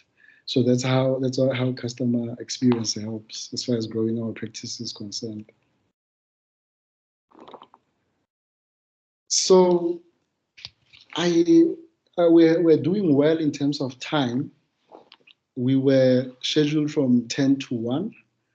So I'm going to use the rest of the time. Just one more slide, but then we use the rest of the time to take questions. And if there aren't any questions, we will be able to adjourn. So there's a gentleman called Stuart Barr who, when he was asked, what will law firms of the future look like? And I got this quote about 4 years ago, and I've kept it because I'm seeing this, happening. He said entrepreneurialism will become more important, as will agility and the ability to innovate. So this was before, even way before COVID. So he says entrepreneurialism will become more important, as will agility and the ability to innovate. When you look at what we've discussed, it challenges us as lawyers to look at to challenges our way of thinking. It challenges us to be a bit more flexible in terms of the kind of the services that we are used to, or conventional services that we are used to providing. It challenges us in terms of the take it or leave it approach that we've been providing as a service. And it also, when you look at COVID, we have no choice but to be entrepreneurial, to be agile, and to be innovative. My last quote for the day, I promise, it's from Bernard Marr. I got it from a Forbes article. And he's saying tomorrow's lawyers will be the people who develop systems that will solve clients' problems. These legal professionals will be legal knowledge engineers, legal risk managers, system developers, experts in design thinking, and more. These people will design new ways of solving legal problems with the support of technology. So I think it may seem like it's too soon when you're looking about legal knowledge engineers, legal risk managers, system developers, experts in design thinking, and more. But this is where the world is going, or where the world is already at. And in South Africa, we're gonna have, at some point or another, have to catch up. But the easiest, I think, the low-hanging fruit for us at this point in time, it's what I said, it's design-led thinking. If we take this customer experience route, we are able to improve the service that we provide to our clients, and we will be able, I think, to grow our practices using obviously the strategic management concepts that we've gone through today. So I think that's, from a slides point of view, that's it from a slide point of view. I just want to check if there are any questions.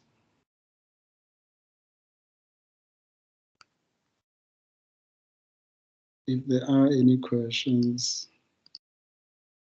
you are welcome. You can unmute your mic at this stage. Just if you are able to raise your hand. I don't know if there's a hand icon on your side. You can raise your hand, and then I can just answer your question. Sorry, can I interrupt and ask? Yes, please. Okay, so I'm an intellectual property attorney. I specialize in trademarks. Okay. And what I've noticed, I've recently established my practice. It's only 6 months old. And what I've noticed is that, with COVID and what we're experiencing, it's really difficult, to find new clients, because I worked at a law firm where I was a senior associate, and I had clients from there that are now with me at my new firm. But obviously, when it comes to getting new clients, I've got to do my research, check. Like what I normally do is like a whole research on companies that need IP assistance, and so I conduct searches. I check if they need my assistance, and then I give them a call from the information that I receive on their website. In order to basically, approach them and say, listen, I've looked at your portfolio and I note that you need some assistance with your trademarks. Can I then, assist you? Would that be considered touting, or is it, because I feel it's something that is needed now with COVID, because it's very difficult for us to, increase our clientele and get IP work. And as you say, with advertising and things, I've got my own website. I am advertising, but there's only so much that you can get from that. It's the actual work that you put in by, like hands-on calling the client and saying, listen, are you interested? So I just want to know your thoughts on that, and would that be considered touting? In my view, it isn't. They call it cold calling. Cold calling. Yes, where you're cold calling. Sorry, I meant cold calling. My bad. Yes, because I think touting is more now when we get to the cold calling. My bad. Sorry. Ethical part, yeah. So it's cold calling. So cold calling, it's a first step of building a relationship. So people in sales, we are bothered every day by a lot of calls that we get from telesales, for people calling us. But the problem with those calls is that there is no relationship that is built. So you can call a person, may be polite, and say, okay, send your profile, but they never get back to you. Yes. Or sometimes what's even more frustrating is that you call, you send a profile, and nobody actually even answers or says anything. You're sitting there thinking, was it a bad idea, or what could have done? So what I always say, and through my own experience, I've gone through that as well, is find ways of go for your low-hanging fruits. And when I say low-hanging fruits, it's how can I build relationships? So if you remember that pyramid that we looked at, when I said go for your low-hanging fruits at first to build your relationship. Remember this is what we looked at. Yes, so you are already pitching at this level. and you're already probably competing with your former employer. You're competing with Square and Fisher, Adams and Adams. And And there's nothing wrong with that because you do have the capability, but you don't have the relationship. You know, Yes. you don't have the relationship as yet. And you are a commercial attorney, so maybe you can start building a relationship with certain type of people at certain levels, maybe here. Yeah. And or you can, I'm just giving ideas. You can, through training, through Mm-hmm. other things that you are giving that may seem like it's for free in the beginning, but Yeah. that's just for you to gain that exposure. So people can start giving you work that is not that complex as yet.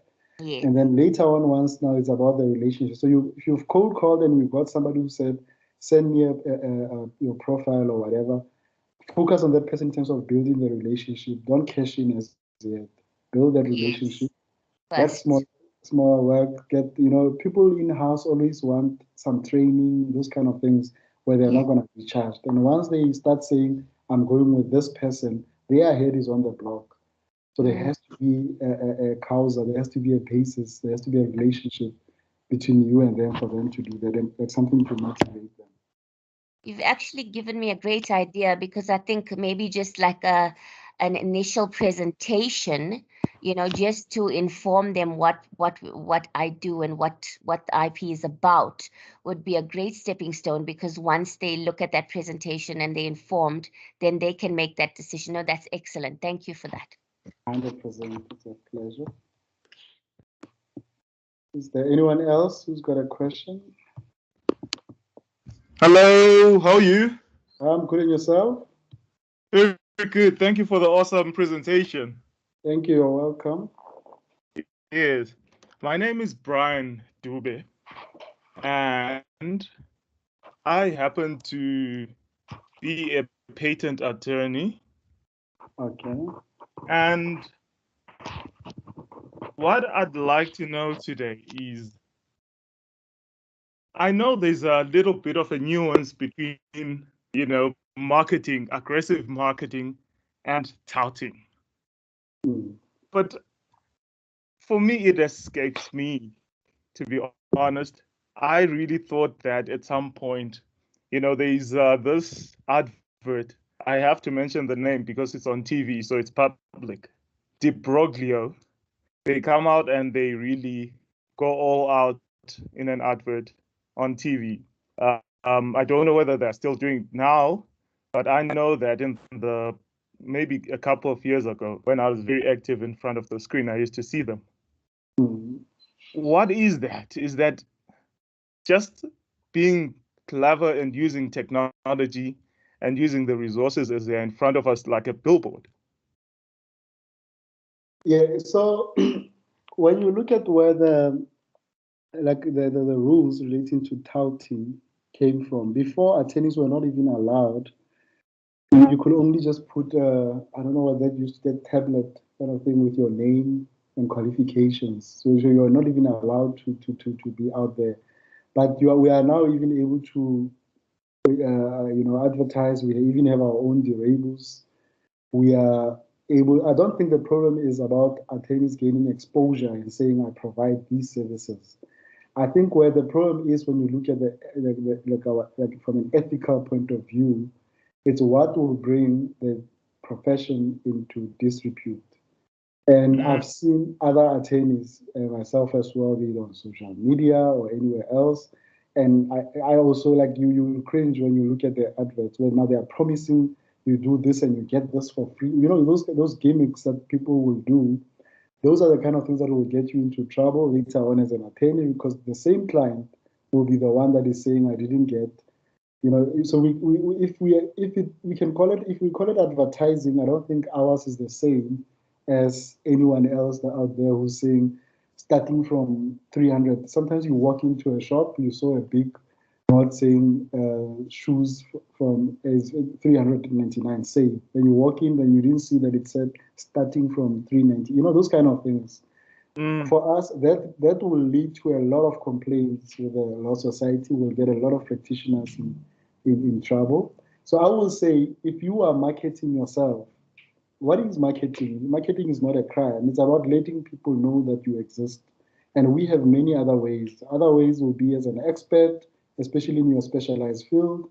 You are able to come out and say, and as an expert, probably on TV, if you can, giving opinion and so on.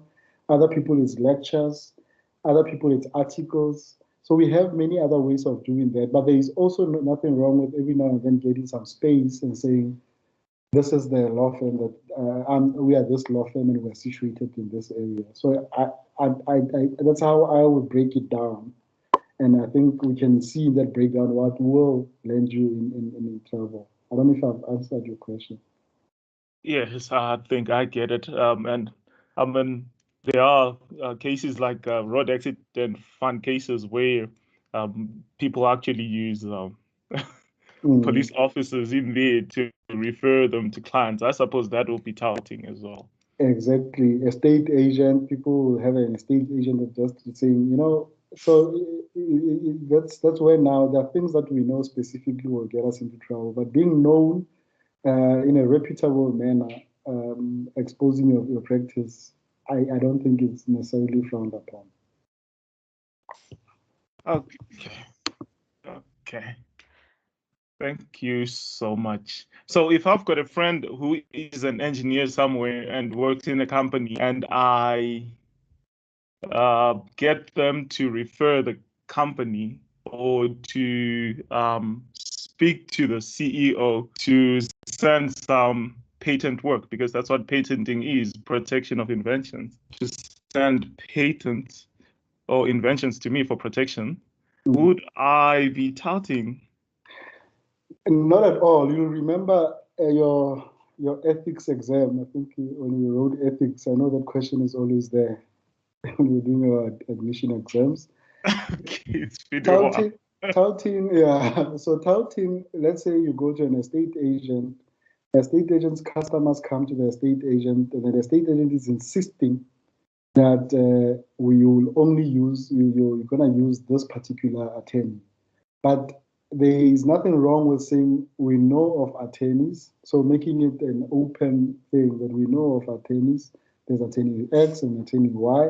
We got good service from them. So that's not touting. So touting is where there's an arrangement and a person is specifically saying, we use attorney X. So you can see, and then other people are not even able to get those kind of opportunities. But the referrals, that's what we just spoke about. Referrals, that's what business is about. You provide good business, somebody refers you. So I don't think that's unethical. The unethical part is where people are doing this, coming up with these tricks of making sure that, okay, if I give business to this person, then I get a percentage. Remember, there are also fee sharing issues. We're not supposed to have these fee sharing arrangements with people who are not in the profession. We are able, if you are partners, you can share fees, brief, which you can pay counsel, those kind of things. So you're not supposed to have, well, I'll give you a percentage if you bring this client. We know about those things that we're not supposed to do. Okay, sir. Thank you so much. It's a pleasure. Well answered. Thank you. Are there any other questions? Good morning. Can you hear me? It's Tammy speaking. I can hear you, Tammy. Please perfectly. I have a question. It's two parts. Number one, the LLB that we study, there is an element of business management that is missing. Specifically for legal practitioners. Are there mentoring programs available to practitioners entering the market on their own? I have found, and I've been in practice with my own practice for about 2-3 years now, other practitioners are incredibly territorial. They don't want to give out information regarding the day-to-day management of a practice. So you're kind of floundering, making mistakes, trying to figure out, the day-to-day management needs. You have all the book knowledge of how to help a client. I just think it would be a vital thing, particularly when you're in an industry and transformation in this industry is so important. And just with, upholding the standards within the practice. Are there specific mentoring programs for practitioners that you know of? It's a good question, Tammy. What I've seen over the years, you'll find a big firm saying we have this arrangement in place, mentoring thing.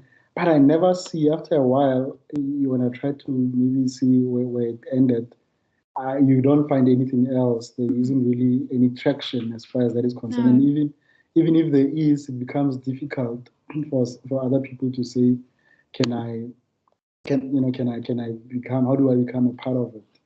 So what we have in the industry is we have practice management training. We don't have a lot of these mentorship programs. We have the PMT program that LEAD is offering. We have these kind of, I think with COVID there was some interruption. These kind of seminars that the LEAD is trying to organize for practitioners. But I have not heard of a mentorship unless they are just individual informal structures where people have those kind of things. I know of, so maybe approaching somebody to help with that, to say, I just think that is definitely a platform that I think the industry needs. I'm hoping I will look into that, maybe arranging something with the LPC. My second question is, are there business incubators that you know of who will assist or aimed or know or familiar with legal practice? I find that a lot of them are aimed more at the traditional commercial side, the advertising agencies, marketing agencies, regular businesses, but nothing really to sort of guide a legal practitioner. Yes, I have tried as well to propose to a couple of them, so that so that people like me can go and provide those services. But I know Race Corp, it was last year or 2021. So I've quoted Alon Race a lot in my slides. Okay. They started something where they were inviting, maybe check out their website. They were inviting lawyers to participate in such a program. So they are the ones that I know that are very active. I don't know how far. Again, you always hear of this great idea, but as to how far it goes, it's very difficult. Maybe check that out as well. All right. Thank you so much for this morning. It's a pleasure. Thank you for attending. Are there any other questions? I'm trying to go through the comments to see if there's anyone who... Sorry, it's Natasha again. I have one last question. No problem, Natasha. Okay, so another, I know this might be off the topic, but it's regarding advertising and, having your clients access, your information and things. So I did come across something like lawyers working from home, which I'm now, subscribing to. But are there any like entities, or are there any boards where, we could subscribe to, like from the LPC, where, clients would have access to all of the different type of attorneys that are, I'm not sure, because I've been looking around and I've only found private ones where you obviously have got to pay for it. But is there something that we have as a board of attorneys that we could, sign up for? Is there something like that? Do you know? From a law society point of view, I am not sure. I have not seen anything like that. But I know that, like you said, about the private ones where people are saying you can advertise on that. Yeah. Another thing that I can encourage you, most of us to use is, Google. I'm not marketing them. I don't have anything, but I'm just giving you that. This Google Ads. As Google AdSense, where you are able to subscribe and get hits in terms of where you are. Mm-hmm. So if you choose certain areas, you are able to see. I have advised, given that idea to a lot of practitioners, even trust account advocates who are now getting calls in terms of their area of expertise. Mm-hmm. So it helps you to structure and say, this is my area of practice. So if you've said insurance, you find people who have insurance. Whenever they Google, you come up, you get a call. So I think the best way is to use most of those kind of platforms. Okay.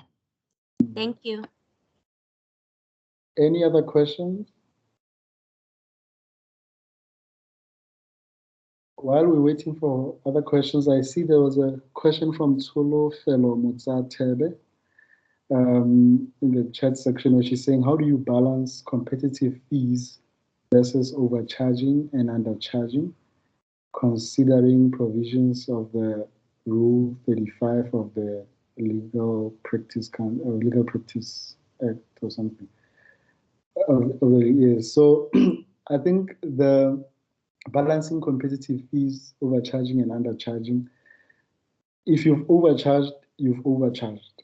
If you've undercharged, you've undercharged. And that's why I said the first point of call where we can start is where we look at, do you have a scientific method to justify why you're charging what you're charging? So you remember we have fees on a party and party scale if it's litigation, attorney and client, and attorney and own client. So again, the Law Society of the Legal Practice is very clear that send out your a mandate agreement or letter of engagement, or you agree with the client and you clearly stipulate how you will be charging. But when you get to that, how you came out with your charge out rates, if you have a scientific method in terms of how you've charged, then the overcharging part falls away. Depending on the type of matter you are in, where now there'll be either attorney and client or whatever you've agreed with your clients. That's how I think you look at overcharging and undercharging, so that if you are taken through or your fees are taxed or are looked at, there won't be any issues. I hope I've answered that question. If anyone else has a question, you're welcome to still ask. I saw Adamelang Mpongube. I'll look at your question just now. I just want to answer Jay's question. Jay says, as someone who just registered a practice, how do you determine your fees? As someone who's junior, how do you avoid undercharging? Because as someone just trying to break into the market, you want the client and need the work, but then you also can't charge the same rate as an established firm. Do you have any advice for the reality many newly established firms face with regard to fees? Okay, I think that question comes up a lot. And when we suggest that, look, let's have a scientific method as far as fees are concerned, there is also something like that where we shouldn't, we can't forget that sometimes you just need to have some, some money, especially when you're starting out. But I think the scientific method that I'm proposing, even when you are now not charging what you are supposed to be charging, but at least now you know, even from the start. So at least know if you've done your calculation that I proposed, and out of that calculation, you know that I'm supposed to be charging 1,500 per hour. And then a client comes and says, nope, I'm going to pay you for that 1 hour. I'm going to pay you 500. Then you know that you are running at a loss for that 1,000. So I'm not saying refuse work and do not take work, or maybe you need the money and you need that. But I'm saying at least now be in control, know about it, because as you are starting out, having that method, have it that structure. If you have it as early as possible, that will really help you as your business develops. So I will propose that you can, depending on your circumstances, that's your decision. For some people, if you know that, look, I can wait a little while longer, I'm able to financially, you are able to do that. But if you have, what I propose or emphasize is that have a method in place to even see when you are not really running your business at a loss. I hope that has answered Jay's question. And then there's also a question, okay. Some have been answered by the colleagues here.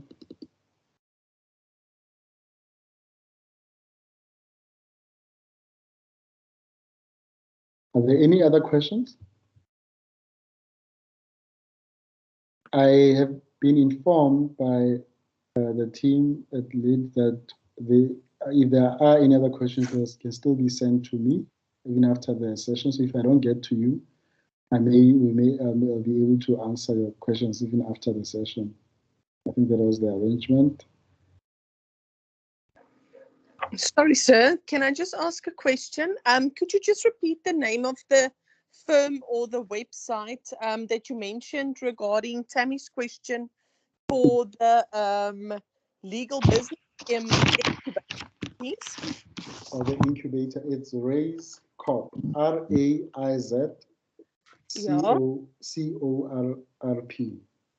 Okay, perfect. Thank you very much. Thank you very much for this course. It was very informative. It was exactly what I was looking for. Thank you very much for all the information that you shared with us. I appreciate it very much. Thank you. I appreciate it. Thank you for attending. You're welcome.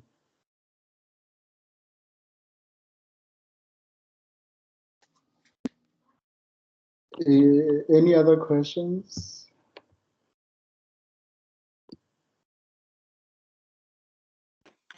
Good afternoon, Morope. How are you?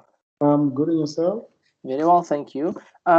If I ask a question that has already been asked, please forgive me. I literally just had to take a bathroom break, so I'm not sure whether or not I might have missed this particular question if it has already been asked. No problem. But in essence, my practice is about just under 2 years old. And just a bit of background. I came from the corporate sector. I was in practice for about a year. Then I worked in a corporate environment where I basically did legal work, but not as an attorney. And then obviously, when I came back to practice, the bulk of, let's call it the networking contacts that I had, obviously was no longer available to me. So you're literally starting from scratch. And I think the one thing that I find difficult is, this whole issue of, the one issue is pricing. I hear when we say we must use a scientific method, which makes sense. But I mean, for me in practice personally, if I look at, for example, the attorneys on my floor, they charges particular rates. Obviously, largely, I would imagine that your fee would be influenced by how much how much you need to survive in terms of take-home salary. I mean, if I want to earn a fee of, for example, of 40K or 50K as an example, obviously that will largely influence my fee, irrespective of what my expenses might be. So my first question in terms of overcharging and undercharging, to what extent would that influence it being seen as overcharging and undercharging? The first question. The second question is, for me, the whole battle is finding clients and also making the decision in terms of whether, well, let me not say finding clients, let's rather say finding paying clients. There's not a shortage of clients, but I find there's a shortage of particularly paying clients. And then linked to that is the whole question of, taking money front in trust and working on the risk by doing the work and hoping your client will bill you upon monthly invoices. And I'm battling to reconcile the two. I'm not sure whether any of my other colleagues have similar issues, or whether you could share any of your experience or advice in that regard. I would appreciate it. And again, also like my colleagues have said, thank you very much. I have personally found the session to be very, very informative. Yeah, no, thanks. Maybe just the last part where you were saying what you're trying to balance, and I missed that. Oh, no, I know the balance issue of determining whether to take funds up front or working on the risk, doing the work and billing for it afterwards. Because what I find is, I have a lot of clients that come and they don't not necessarily have the funds to pay up front in trust, because the nature of the area that I'm working in. But at the same time, obviously, you do also want that security to request deposits, but it's kind of a risk. If you tell the client, look, I need X amount in trust, chances are they might go somewhere else. And unfortunately, and I say this respectfully, hopefully it applies to nobody on our particular group. I also find that some of our colleagues have questionable manners, like you've indicated, in terms of getting clients, and because of the pattern in terms of how they work, it does make it difficult for you to kind of deal with matters ethically and properly. Obviously, the good excluded. I had a conversation on Saturday with a colleague, and he was asking me the same thing. I've always had a principle that, look, when I speak to a client, you have to take a risk-based approach. When I speak to a client, I will be able to give you a code. Obviously, it's a cost estimate to say, okay, at the minimum, this is at least what I need to have in trust. And if I don't have that, I'm unable to proceed. I'll tell you why. You are unable to proceed. If you proceed and now you start briefing, say, counsel, depending on what type of a matter is, you have other costs like sheriff fees. For some of us who are within an umbrella of law firm structure, you owe. Now there's a thing where the firm now becomes liable. So it means now the firm has to pay those sheriff fees, has to pay counsel. So I think the best way is always to make sure that, that's why I said it's a risk-based approach. You have some money in trust. If a client can't give you money in trust, they will not be able to pay you at the later stage. But again, it's an individual choice and approach. And I'm sure maybe you have different views, but that's how I do it. That's why I have a 100% collection rate. Where I didn't do that, where I've provided services with somebody and I didn't get, I've got a few people in my experience where I had to write off certain fees. So I think having trust in your account is very helpful. Thank you very much, Arupa. I appreciate it. Does that help though? No, it does. Like it's a difficult situation. I mean, for example, I know I was approached by a client who wants to do a divorce. There's no real property or things to be sold. The difficulty is they don't qualify for legal aid because they earn above the threshold. And obviously it's a situation of, the only way for them to pay you is to pay you off monthly. In terms of some kind of payment plan.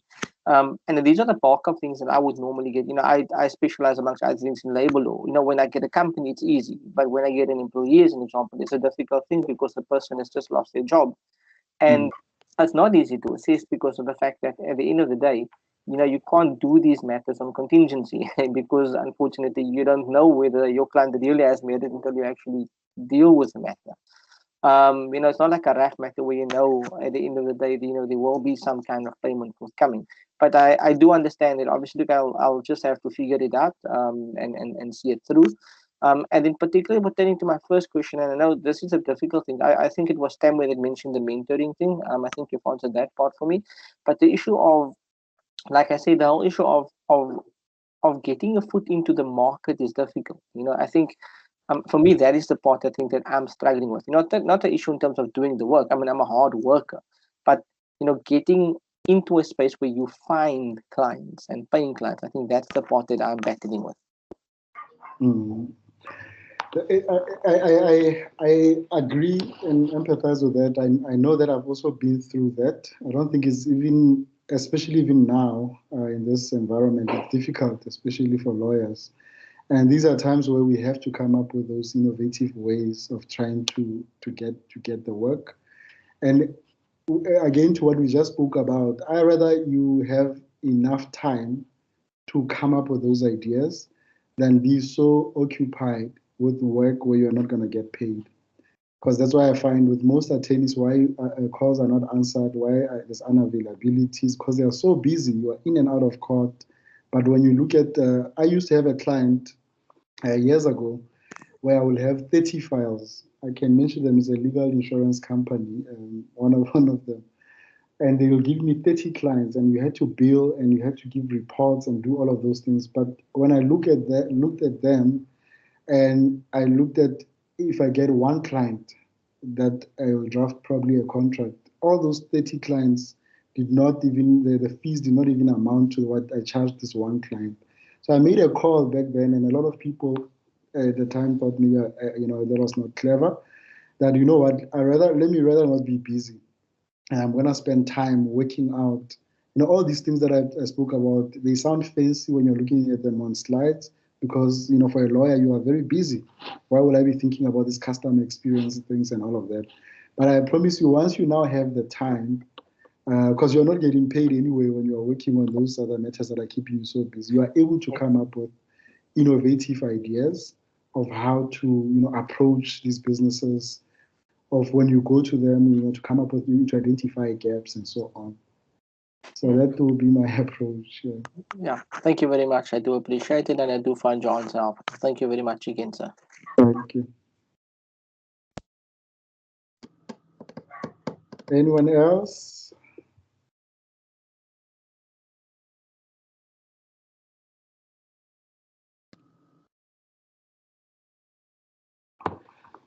Okay, I've tried to see if I've missed, if you've posted something and you wanna just,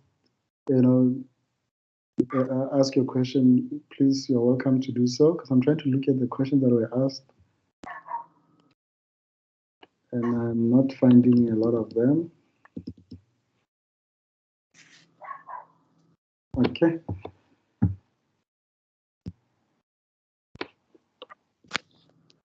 So in the absence of any questions, I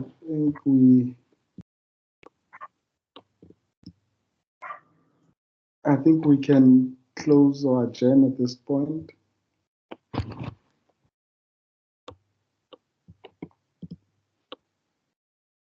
But there were some questions there regarding whether the slides will be shared. I think that's what we said when we began. They will be uploaded on the eLeader platform. And then other than that, my details are there for anyone who needs assistance in terms of my areas of practice. I'm also on LinkedIn. Sometimes that's where we post things. You can communicate there, Moroke Pajani. And we also have a Twitter account where we just share knowledge every now and then. Other than that, I thank everyone for attending or for staying awake in this new way of presenting courses, and for the engaging questions towards the end. So thank you, everyone. We'll adjourn at this point. Thank you.